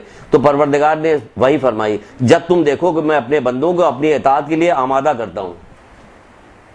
اب ہمیں اس حدیث سے اپنا جائزہ لینا چاہیے. جب تم دیکھو کہ میں اپنے بندوں کو اپنی اطاعت کے لیے آمادہ کرتا ہوں اور اپنی نافرمانی سے روکتا ہوں, تو سمجھ لو کہ اس میں میری رضا ہے. وہ کہانی کہ اللہ تعالیٰ اگر ہم سے کوئی گناہ سرزد ہو جاتا تو ہمیں فوراً سزا مل جاتی ہے, ہم رک جاتے ہیں, تڑپتے, ہمیں چھوڑ نہ دے کہ ہم جو جی چاہے کرتے رہیں. پھر ہماری معاشرے میں دیکھیے کہ کتنے لوگ ہم ان کو کہتے رہتے یہ دیکھیں یہ بھی کر رہے ہیں, یہ بھی کر رہے ہیں, یہ بھی, ان کو کسی طرح سے وہ ہوتے نہیں کہ کرنے دو, ان کو کرنے دو, پھر ان کو ایک ساتھ پکڑے گا وہ. پھر یہ دنیا کی رونقوں پہ مت جاؤ, یہ ہم نے تمام لوگوں کے لیے مباح کر دی. اگر یہ دنیا اچھی ہوتی یا دنیا کی کوئی قیمت ہوتی, کتنی بار تو یہ بات بتائی گئی کہ دنیا کی کوئی قیمت ہوتی تو اللہ تعالیٰ کیا کرتا, کافر کو ایک گھونٹ پانی نہ دیتا. کہتا رہا ایک گھونٹ پانی, یعنی اس کا مطلب دنیا کو کوئی نگاہ پروردگار میں کوئی ہے ہی نہیں. اللہ کے رسول مرے ہوئے بھیڑ کے بچے کے بارے میں جب اپنے اصحاب سے پوچھتے کہ بتاؤ اس کی قیمت کیا ہوگی, تو کہتے کہ یہ اللہ کے رسول اگر یہ زندہ بھی ہوتا تو اپنے مالک کے لیے 2 درہم سے زیادہ کا نہیں تھا, کہ نہیں یہ تمہاری دنیا میری نگاہ میں اس سے زیادہ بدتر ہے. تو وہ یہ کہہ رہے ہیں, مولا علی یہ کہہ رہے ہیں, اب تمام ائمہ ہمارے یہ کہہ رہے ہیں کہ دنیا کی نگاہ میں پھر ہم کیوں مرے مٹ رہے ہیں؟ ہم کس کی تصدیق کر رہے ہیں, کس کی پیروی کر رہے ہیں؟ اگر دنیا میں کوئی کام میں عروج کرنا ہے, ہمیں عروج کی طرف جانا ہے, بڑا کام کرنا ہے, تو یہ بڑا کام کیوں نہیں کرتے کہ جو انبیاء کا کام تھا اس کام میں کیوں نہیں لگ جاتے؟ یہی سب سے بڑا کام ہے. اچھا پھٹی چپل پہننا پڑے, پھٹا کپڑا پہننا پڑے, جبکہ ایسا آپ کے ساتھ نہیں ہو رہا. وہ آپ کی حیثیت دیکھتا ہے, آپ کی برداشت دیکھتا ہے, تو اسی حساب سے کام کرتا ہے. سارے کے سارے لوگوں کو غریب تھوڑی کر دے گا, اللہ بھی تو جان رہا ہوتا, دیکھ رہا ہوتا, لیکن نہیں, ایسا نہیں کرتے. تو پوچھا ہے کیا کہ تم دیکھو کہ میں اطاعت کے لیے آمادہ کرتا ہوں, اپنی نافرمانی سے روکتا ہوں, تو سمجھ لو کہ اس میں میری رضا ہے. پھر اللہ تعالیٰ اپنی مخلوق کی رضا خوشنودگی کی علامت یہ بھی بتاتا ہے کہ ان کے نرخوں کو سستا کر دیتا ہے, یعنی چیزیں ان کے یہاں سستی ہو جاتی ہے. حکمران ان کے عادل ہوتے ہیں, حکمران عادل ہوتے ہیں. اور غضب کی نشانی کیا ہوتی ہے؟ الٹا ہو جاتا ہے, حکمران ظالم ہو جاتے ہیں اور اشیاء مہنگی ہو جاتی ہے. تو آج کس چیز کی نشانی دیکھنے میں آ رہی ہے؟ کیونکہ ہر وقت نافرمانی ہو رہی, ہر وقت نافرمانی ہو رہی. تو ہمیں پروردگار کی رضا پہ راضی رہنا چاہیے, اور اس کے لیے پروردگار سے دعا بھی کرنا چاہیے کہ پروردگار ہمیں اپنی مرضی کے مطابق راضی رہو. ایک حضرت داؤد سے دیکھیں, ہم نے کہا آج حضرت داؤد کی باتیں بہت آ رہی ہیں. حضرت داؤد سے ہی پروردگار نے فرمایا, اس میں ذرا سا تھوڑا سا ٹائم ہے, جلدی جلدی ہم بتا دیتے, 5 منٹ زیادہ بھی لے لیں گے تو کوئی حرج نہیں, کیونکہ ہم آئے 5-10 منٹ دیر, کوئی حرج نہیں. حضرت داؤد سے پروردگار نے کہا کہ اے داؤد, میں نے جنت میں ایک جنت اس طرح کی بنائی کہ جس کی 1 اینٹ سونے کی ہے, 1 اینٹ چاندی کی ہے. ذرا سنیے گا آپ, تو کوئی تعجب کی بات نہیں سننے کے بعد. مطلب کیا تعجب ہوتا, اتنا چھوٹا سا گردہ آپ کے پیٹ میں لگا ہوا ہے, کوئی آواز نہیں آ رہی, کچھ بھی نہیں ہے, فرما بردار ہو, نافرمان ہو, بادشاہ ہو, فقیر ہو, جانور ہو, کوئی بھی ہو, وہ اپنا کام, وہ گردہ کام کر رہا ہوتا, کہیں کوئی آواز آتی, کہیں سنائی, اور وہی ڈائلیسس مشین کے پاس چلی جائیے تو دیکھیے کیا ہو رہا, جو گردہ جیسی بنائی جا رہی ہوتی کہ صاف ہوگا, تو حیرت نہیں ہوتی, دیکھیے واہ پروردگار تو نے سب کے لیے عام کر دیا. تو پھر اگر اللہ تعالیٰ کوئی بات آخرت کی بتا رہے اس میں تعجب کیا, ہمیں دنیا ہی میں دیکھنے کے بعد حیرت ہونی چاہیے کہ یہ ساری چیزیں ہماری آنکھوں کے سامنے موجود ہے اور ہمیں تعجب کچھ بھی نہیں. جب آخرت کی بات بتائی جاتی ہے تو فوراً بے یقینی اور تعجب شروع ہو جاتا. اپنے ایمان کا جائزہ راضی کیجئے, ذکر پروردگار اتنا زیادہ کیجئے, اللہ تعالیٰ کی اتنی عبادت کیجئے کہ آپ کو راضی کر لے. اس کے لیے دعا بھی کرنا چاہیے, پروردگار تو مجھے راضی کر, میرے دل میں یقین پیدا کرے. یقین پیدا کرنے کے جو سورسز ہیں, جو طریقہ کار ہیں, اس کو اپنائیے. ہر چیز کے بارے میں پوچھیے کہ ہم کو فلاں دن فلاں جو ٹیچر آئے یا لکھ کے دیجئے کہ ہم کو اس باب کے اوپر, اس چیز کے اوپر ہمارا درس ہونا چاہیے کہ اس چیز میں ہمارے اضافہ ہو جائے.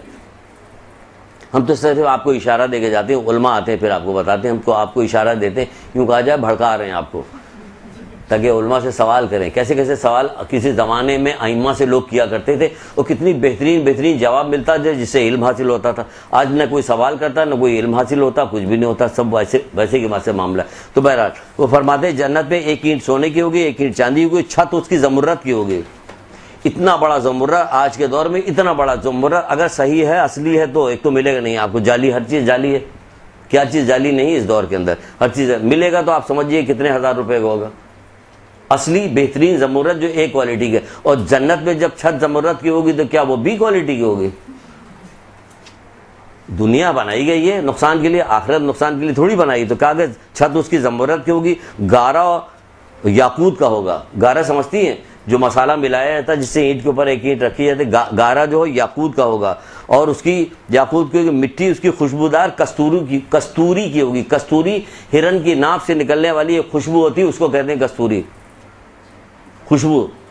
مشک و عنبر جو کہی جاتی ہے وہ ساری چیزیں ہو گیا. اور اس کی جو پتھر اس کے ہوں گے وہ لولو کے ہوں گے، موتی اور لولو کے اس کے پتھر ہوں گے.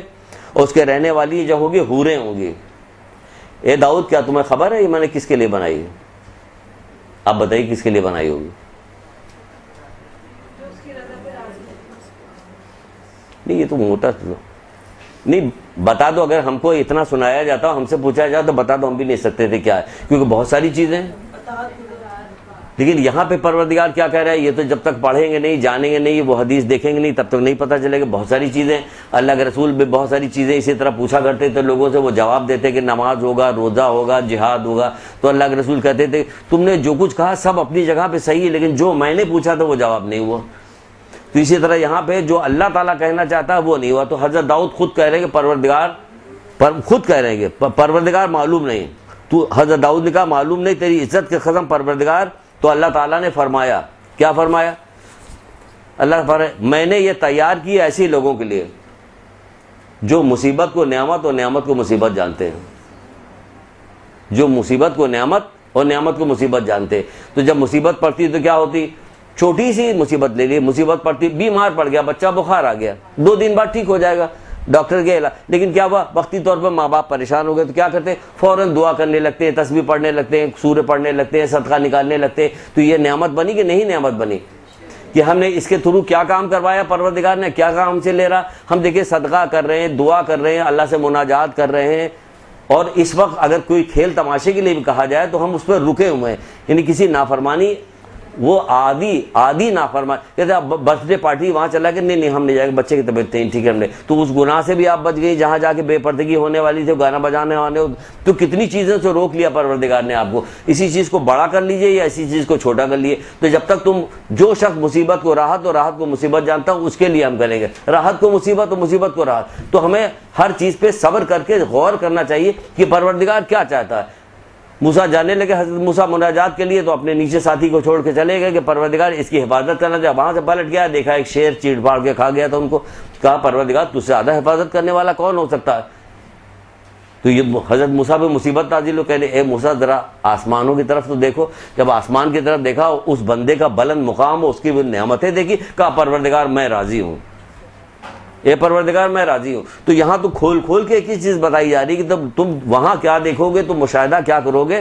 تم محمد صلی اللہ علیہ وسلم کے ماننے والے ہو تو ہم سب کچھ تم کو یہی دکھا دیں گے.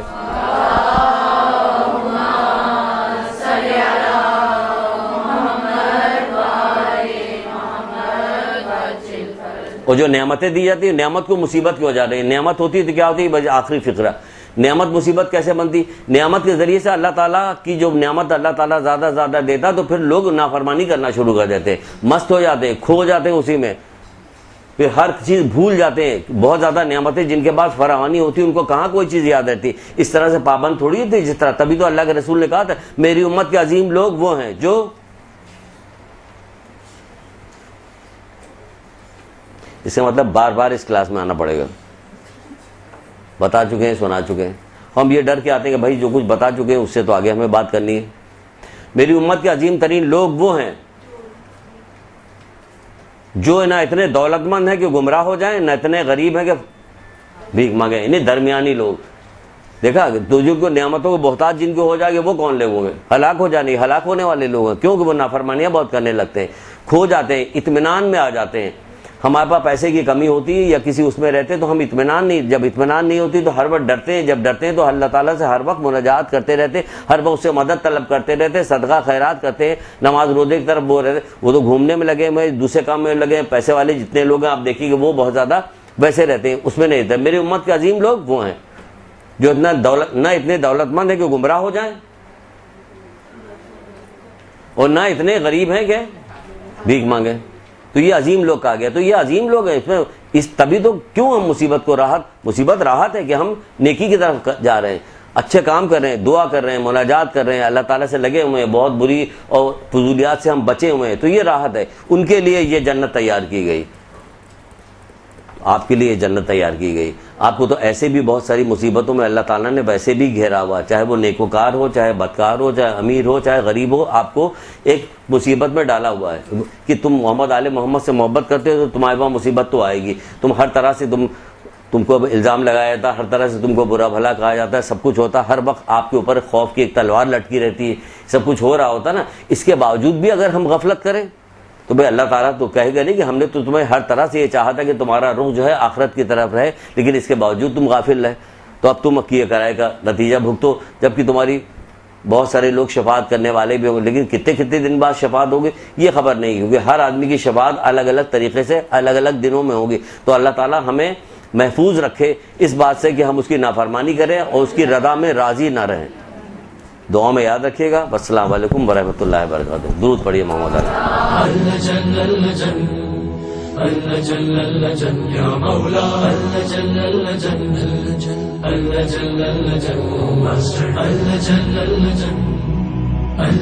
يا صاحب السماء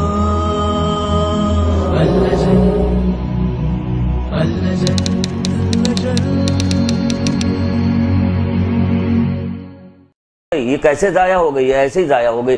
ہمیں روزانہ جائزہ لینا اپنی زندگیوں کا، مرتے وقت تک ہمیں ایمان پہ ہی مرنا، کیونکہ قرآن یہ نہیں کہہ رہا کہ تم اسلام لے آؤ تو بس تم اسلام لے آئے تو کافی ہو گیا، وہ کہہ رہا ہے کہ دیکھو ایمان پر ہی مرنا، یعنی کہ آخری ہمارا جو انجام جو ختم ہو، انجام بخیر ہمارا وہ ایمان کے اوپر ہو، توبہ کے ساتھ ایمان کے ساتھ ہم اس دنیا سے جائیں۔ تو ہمیں روزانہ نیک علم کی طلب کرنا چاہیے، روزانہ ہمیں پڑھنا چاہیے۔ جو قرآن پڑھنے کی تاکید کی گئی ہے، روزانہ قرآن پڑھتے رہو۔ کیوں کرتے ہو؟ قرآن ہمیں خالی عربی لفظوں کو رٹ لینا ہے تھوڑی کہ ہم صرف پڑھ، اس کے معنی مطالب پہ تو غور کرنا پڑے گا۔ قرآن ہم سے تقاضا کیا کر رہا ہے؟ روزانہ تو ہم پڑھ رہے ہیں قرآن، لیکن اس کے تقاضے پورے نہیں کر رہے، تو کیا ہو گیا؟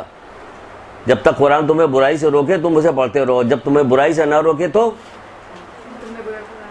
گویا تم نے قرآن نہیں پڑھا، گویا تم نے قرآن نہیں پڑھا، یعنی پڑھا ہی نہیں قرآن۔ اور وہ ہم گو کے پڑھ رہے ہیں، وہ کہتے ہیں جب تک تمہیں برائی سے روکے تب تک سمجھو کہ قرآن تم نے پڑھا، اور جب تمہیں برائی سے نہ روک سکے تو گویا تم نے قرآن نہیں پڑھا۔ تو یہ ہمیں قرآن پڑھنے کی دعوت اسی لیے دی گئی کہ قرآن ہمیں برابر برائی سے روک رہا ہے، تو ہم اس کی تقسیم پہ راضی نہیں رہے۔ تو امام حسن پوچھے کہ یہ مومن کیسا مومن ہے؟ اب خود دیکھیں کہ ہم کیسے مومن ہیں۔ جب قارون زمین میں دھسا دیا گیا تھا نا، تو حضرت یونس علیہ السلام جب سمندر کے اندر مچھلی کے پیٹ میں چکر لگا رہے تھے اور یہ کہتے جا رہے تھے لا الہ الا انت سبحانک انی کنت من الظالمین، تو یہ آواز قارون کے کانوں تک بھی پہنچی۔ اس نے پھر آواز دے کے گفتگو کی اور پوچھا کہ آپ کون ہیں اور ہماری قوم کے بارے میں کیا ہوا، وہ کہاں گئی، کیا ہوا؟ تو کہا وہ تو کب کی ختم ہو گئی، وہ تو دم مر گئی تھی۔ اس پہ اس کو بڑا صدمہ پہنچا، اس کو بہت رنج ہوا۔ اس رنج کی وجہ سے اللہ تعالیٰ نے اس کے ساتھ کیا کیا؟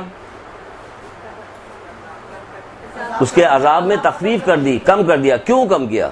اس لیے کہ اسے اپنی قوم کے بارے میں درد پیدا ہوا تھا۔ تو کیا ہمیں اپنی قوم کے بارے میں درد نہیں پیدا ہونا چاہیے کہ کس قدر غضب کی قربانیاں دے کے محمد آل محمد نے ہم تک اللہ کا پیغام ہم تک پہنچایا تھا؟ ہماری قوم جو ہے کون سی ایسی برائی کی جس میں نہیں ڈوب گئی ہے، اور اس قدر ڈوب گئی ہے کہ جس طرح سے چرسی ہیروئن پینے والے لوگ سے ان سے کسی طرح سے برائی نہیں چھوٹتی۔ حشر تو یہی ہو گیا کہ ہم سے بھی برائی کسی طرح سے چھوٹنے کو تھی، کچھ بھی نصیحت کر ڈالی کسی سے برائی نہیں چھوٹتی۔ تو کیا ہمارے اندر کوئی درد غم نہیں پیدا ہوتا کہ ہمارے گناہوں میں تخفیف ہو؟ نہیں بھی تخفیف ہو تو کم سے کم اپنے مکتب سے تو عشق کرنا چاہیے نا۔ تھی ایک بات انہوں نے یہ بتائی۔ دوسری بات انہوں نے کہ دو چیزیں، دو خصلتیں ہمارے میں تھی، ایک یہ والی خصلت کہ تنہائی ہو یا محفل ہو، ہمیں اللہ تعالیٰ کی نافرمانی کرتے ہوئے حیا آتی تھی، اور اپنی تقدیر کی کمی بیشی پہ ہم راضی رہتے تھے۔ یہ دو چیزیں بتائی۔ تو آج ہم نے موضوع پکڑا ہے، لیا ہے اس بات کا کہ ہم اللہ تعالیٰ سے راضی رہتے ہیں کہ راضی نہیں رہتے، یعنی راضی برضا ہیں یا نہیں ہیں، ہم کن لوگوں میں ہمارا شمار ہوتا ہے۔ تو ہم اس کی کچھ حدیث سنائیں گے آپ کو، کچھ واقعات بتائیں گے، پھر اس سلسلے میں کچھ باتیں کریں گے کہ ہم کون لوگ ہیں، اللہ تعالیٰ کی جو مرضی ہوتی ہے، اس کی جو قضا و قدر ہوتی ہے، اس پہ ہم راضی ہوتے ہیں یا راضی نہیں ہوتے، ہم کیا کرتے ہیں۔ بہت سارے احکامات، بہت سارے بات پروردگار کی طرف سے بتائی جاتی، پورا قرآن موجود ہے، نہ جانے کتنی حدیثیں، کتنے واقعات سب بیان کیے گئے۔ ہماری تربیت کیسی ہوئی ہے، ہم لوگ کیسے ہیں کہ ہم کسی بات پہ راضی نہیں ہوتے، کسی بات پہ بھی اللہ تعالیٰ کی راضی ہونے کو ہم تیار نہیں ہوتے۔ تو آج ہماری گفتگو اسی پہ ہوگی کہ دیکھیں کہ یہ جو بندے تھے یہ اللہ کے رسول نے ہی یہ بات بتائی کہ یہ قبروں سے نکلیں گے اڑتے ہوئے جنت پہ چلے جائیں گے اور جنت کی نعمتوں سے فیضیاب ہونا شروع ہو جائیں گے. فرشتے دیکھیں حیرت کر رہے ہیں. جب انہوں نے یہ والی بات بتائی تو فرشتوں نے کہا کہ پھر تو یہ حق تمہارا ہی تھا, یہ حق تمہارا تھا کہ یہی تو دو چیز ہے اصل, کہ اللہ تعالیٰ کے فیصلے پر راضی رہیں ہم اور نافرمانی نہ کریں, چاہے مجمع ہو یا محفل میں ہو یا تنہائی میں ہو. اللہ کی نافرمانی کرتے ہوئے ہمیں حیا آتی تھی. حیا تو بہت دور کی بات ہے, ہم تو مجمع میں بھی نہیں ڈرتے ہیں.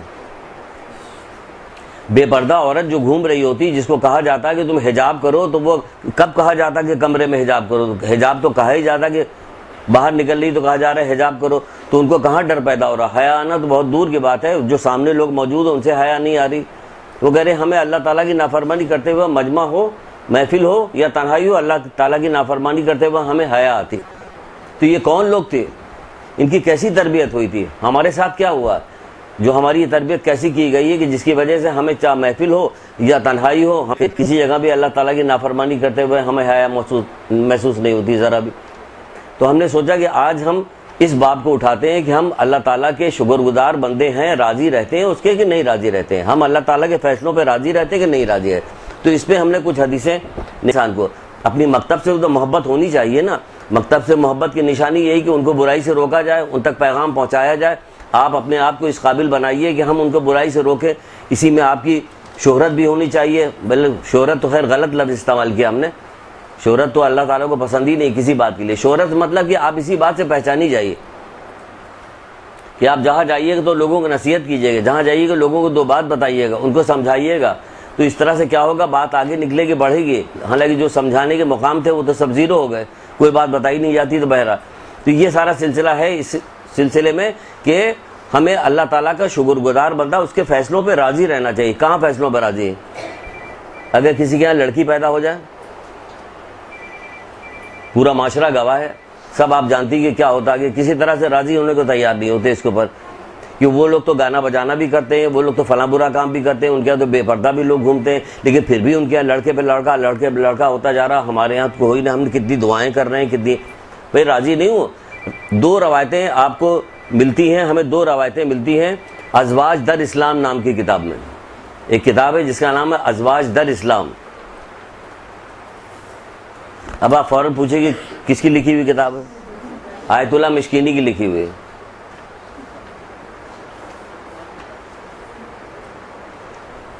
دو روایتوں کو میں ملا کے بیان کر رہا ہوں. ایک روایت ہے رسول خدا صلی اللہ علیہ وآلہ وسلم کی,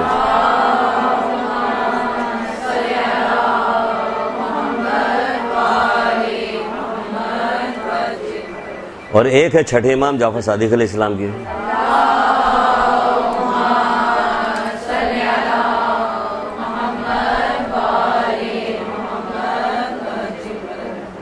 دونوں میں یہی ہے کہ وہ رسول اللہ کے پاس ایک شخص آگے بیٹھا ہوا تھا. تھوڑی دیر بعد رسول اللہ نے دیکھا کہ اس کا چہرہ بالکل اتر گیا ہے, غمگین ہے. پوچھا کیا ہوا؟ کہ میں گھر سے چلا تھا تو ہمارے یہاں ولادت ہونے والی تھی, اب مجھے اطلاع ملی کہ ہمارے یہاں بیٹی پیدا ہوئی. کہ تو پھر کیا ہو گیا بیٹی پیدا ہوئی؟ ایک طولانی روایت ہے اس پہ کہ رزق پروردگار نے اسے دینے کا وعدہ کیا. ریحان گھاس جو ایک کہی آتی ہے اس کی تشبیہ دی کہ جس سے بڑی خوشبو آتی کہ وہ لڑکی جو ہے اس کے مانند ہے. زمین اللہ تعالیٰ نکالی ہیں, کچھ واقعات نکالے ہیں جو ہم نے سوچا کہ آج یہ دیکھتے ہیں. یہ پرانی کلاس ہے تو اس پہ کچھ گفتگو کرنے میں لطف آئے گا, مزہ آئے گا. کچھ چیزیں آپ سمجھتی ہیں جلدی سمجھ جائیے گا, جلدی تو خیر کیا سمجھ جائیے گا, لیکن کوشش کرتے ہیں کہ سمجھ جائے. امام حسن علیہ السلام کا ایک قول سنیے.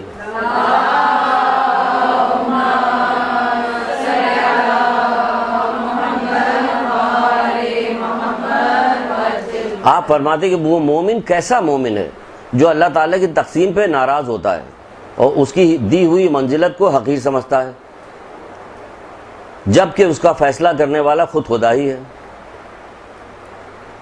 کچھ سمجھی بات؟ فرماتے ہیں امام حسن صاحب فرماتے ہیں یہ تو لکھ لیجئے یا سمجھ لیجئے, دونوں میں سے ایک کام کیجئے. جس کو جلدی جلدی لکھنا ہے وہ جلدی لکھ لیجئے. ایک حدیث کو بار بار دو دو تین تین بار تو ہم دہرائیں گے, کیونکہ جس کو جب سمجھا رہے ہیں تو دہرائیں گے بھی. پھر یہی ہوگا کہ ہم 3-4 دفعہ آپ کو لکھوائیں گے, اس کے بعد پھر آپ کو سمجھائیں گے, پھر یہ ہوتا رہے گا. کہتے ہیں کہ وہ مومن کیسا مومن ہے؟ ہم سب مومن ہیں، وہ مومن کیسا مومن ہے جو اللہ تعالیٰ کی تقسیم پر ناراض ہوتا ہے، یعنی کہ اللہ تعالیٰ جو چیز اسے دیتا ہے اس پہ ناراض ہوتا ہے اور اس کی دی ہوئی منزلت کو حقیر سمجھتا ہے، جبکہ اس کا فیصلہ کرنے والا خود پروردگار ہے۔ اب یہ چیز جس پہ ناراض ہوتا ہے وہ ہمیں دی جائے چیز یا اس کے کسی عزیز رشتہ دار جاننے والے کو چیز دی جائے، اس پہ وہ ناراض ہوتا ہے کہ اس کو کیوں دیا، ہمیں کیوں نہیں ملا۔ اچھا، اس ناراضگی میں ایک چیز اور بھی شامل ہے کہ جو ناراضگی ڈائریکٹ نہیں ہوتی کہ ہم ناراض تو نہیں ہو رہے، لیکن کیا ہو رہا ہے کہ حسد کر رہے ہیں۔ حسد ناراضگی تو ہے، اللہ تعالیٰ کی تقسیم پہ ہم راضی نہیں ہے کیونکہ ہم حسد کریں دوسرے کی چیزوں سے، اور اس پہ راضی نہ رہنے کی وجہ سے ہوتا کیا، دین سے باہر چلے جاتے ہیں، کیونکہ حسد ایمان کو اس طرح سے کھا جاتا ہے جیسے ہمیں کوئی پرواہ نہیں۔ ہم حسد یہاں تک کرتے ہیں کہ ہم اقدام کرتے ہیں اس حسد کے اوپر۔ یہ تو اور بھی زیادہ برا ہے کہ پروردگار قیامت کے دن بیٹھا رہے گا اور پوچھے گا حسد کرنے والوں کو، جس نے اقدام کیا ہوگا، لوگوں کو نقصان پہنچائے گا، کہ آؤ آج تو بدلہ لے کے رہیں گے، آج بدلہ لیا جائے گا تم سے۔ تو ہم دیکھنا ہے، جائزہ لینا ہے پوری زندگی کا، جو کہا گیا ہے کہ جس نے اپنی زندگی نیک علم کی طلب میں صرف نہیں کیا اس کی زندگی ضائع ہو گئی۔ بسم اللہ الرحمن الرحیم، ان اللہ و ملائکتہ یصلون علی النبی یا ایھا الذین آمنوا صلوا علیہ وسلموا تسلیما۔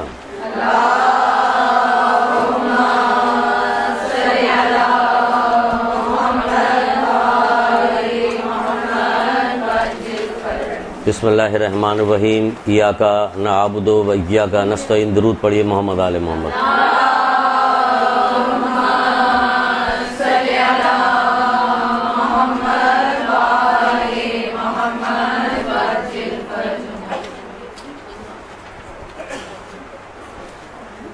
بہت ساری چیزیں تو آپ لوگوں کو ظاہر ہے کہ اتنی پرانی کلاس سے تو پڑھائی جا چکی ہوگی، پھر بھی آج ہم جس حدیث سے گفتگو کریں گے اور آغاز کیا ہے، جس سے وہ ایک طرح سے امتحان بھی ہو جائے گا، اور وہی ہمارا جو ہے یہ باب شروع ہوگا، اسی سے ہمارا جو ہے عنوان اسی سے بنے گا۔ جیسے آپ کو پہلے بتایا تھا، پتہ نہیں یاد ہے کہ نہیں یاد ہے آپ لوگوں کو، کس کلاس میں بتایا تھا کہ اللہ کے رسول فرماتے ہیں کہ کچھ لوگ قبروں سے نکلیں گے، اللہ تعالیٰ ان کے پر لگا دے گا، وہ اڑتے ہوئے جنت پہ چلے جائیں گے، جنت کی نعمتوں سے فیضیاب ہوں گے۔ فرشتے ان سے پوچھیں گے کہ بھائی تمہیں یہ اتنی جلدی یہاں کیسے آ گئے، اور یہ کہ کیا تم نے حساب دیکھا؟ وہ کہیں گے نہیں دیکھا۔ پھر وہ کہیں گے کیا تم پل صراط سے گزرے؟ ان کا نہیں، ہم اس سے بھی نہیں گزرے۔ تو پھر وہ پوچھیں گے کہ تم میدان قیامت سے چلے آئے اور تم نے کوئی جہنم کو دیکھا؟ ان کا ہم نے کچھ بھی نہیں دیکھا ہے۔ تو پھر وہ پوچھیں گے کہ تم کس نبی کی امت سے ہو؟ تو وہ جواب دیں گے کہ ہم محمد صلی اللہ علیہ وسلم کی نبی کی امت سے ہیں۔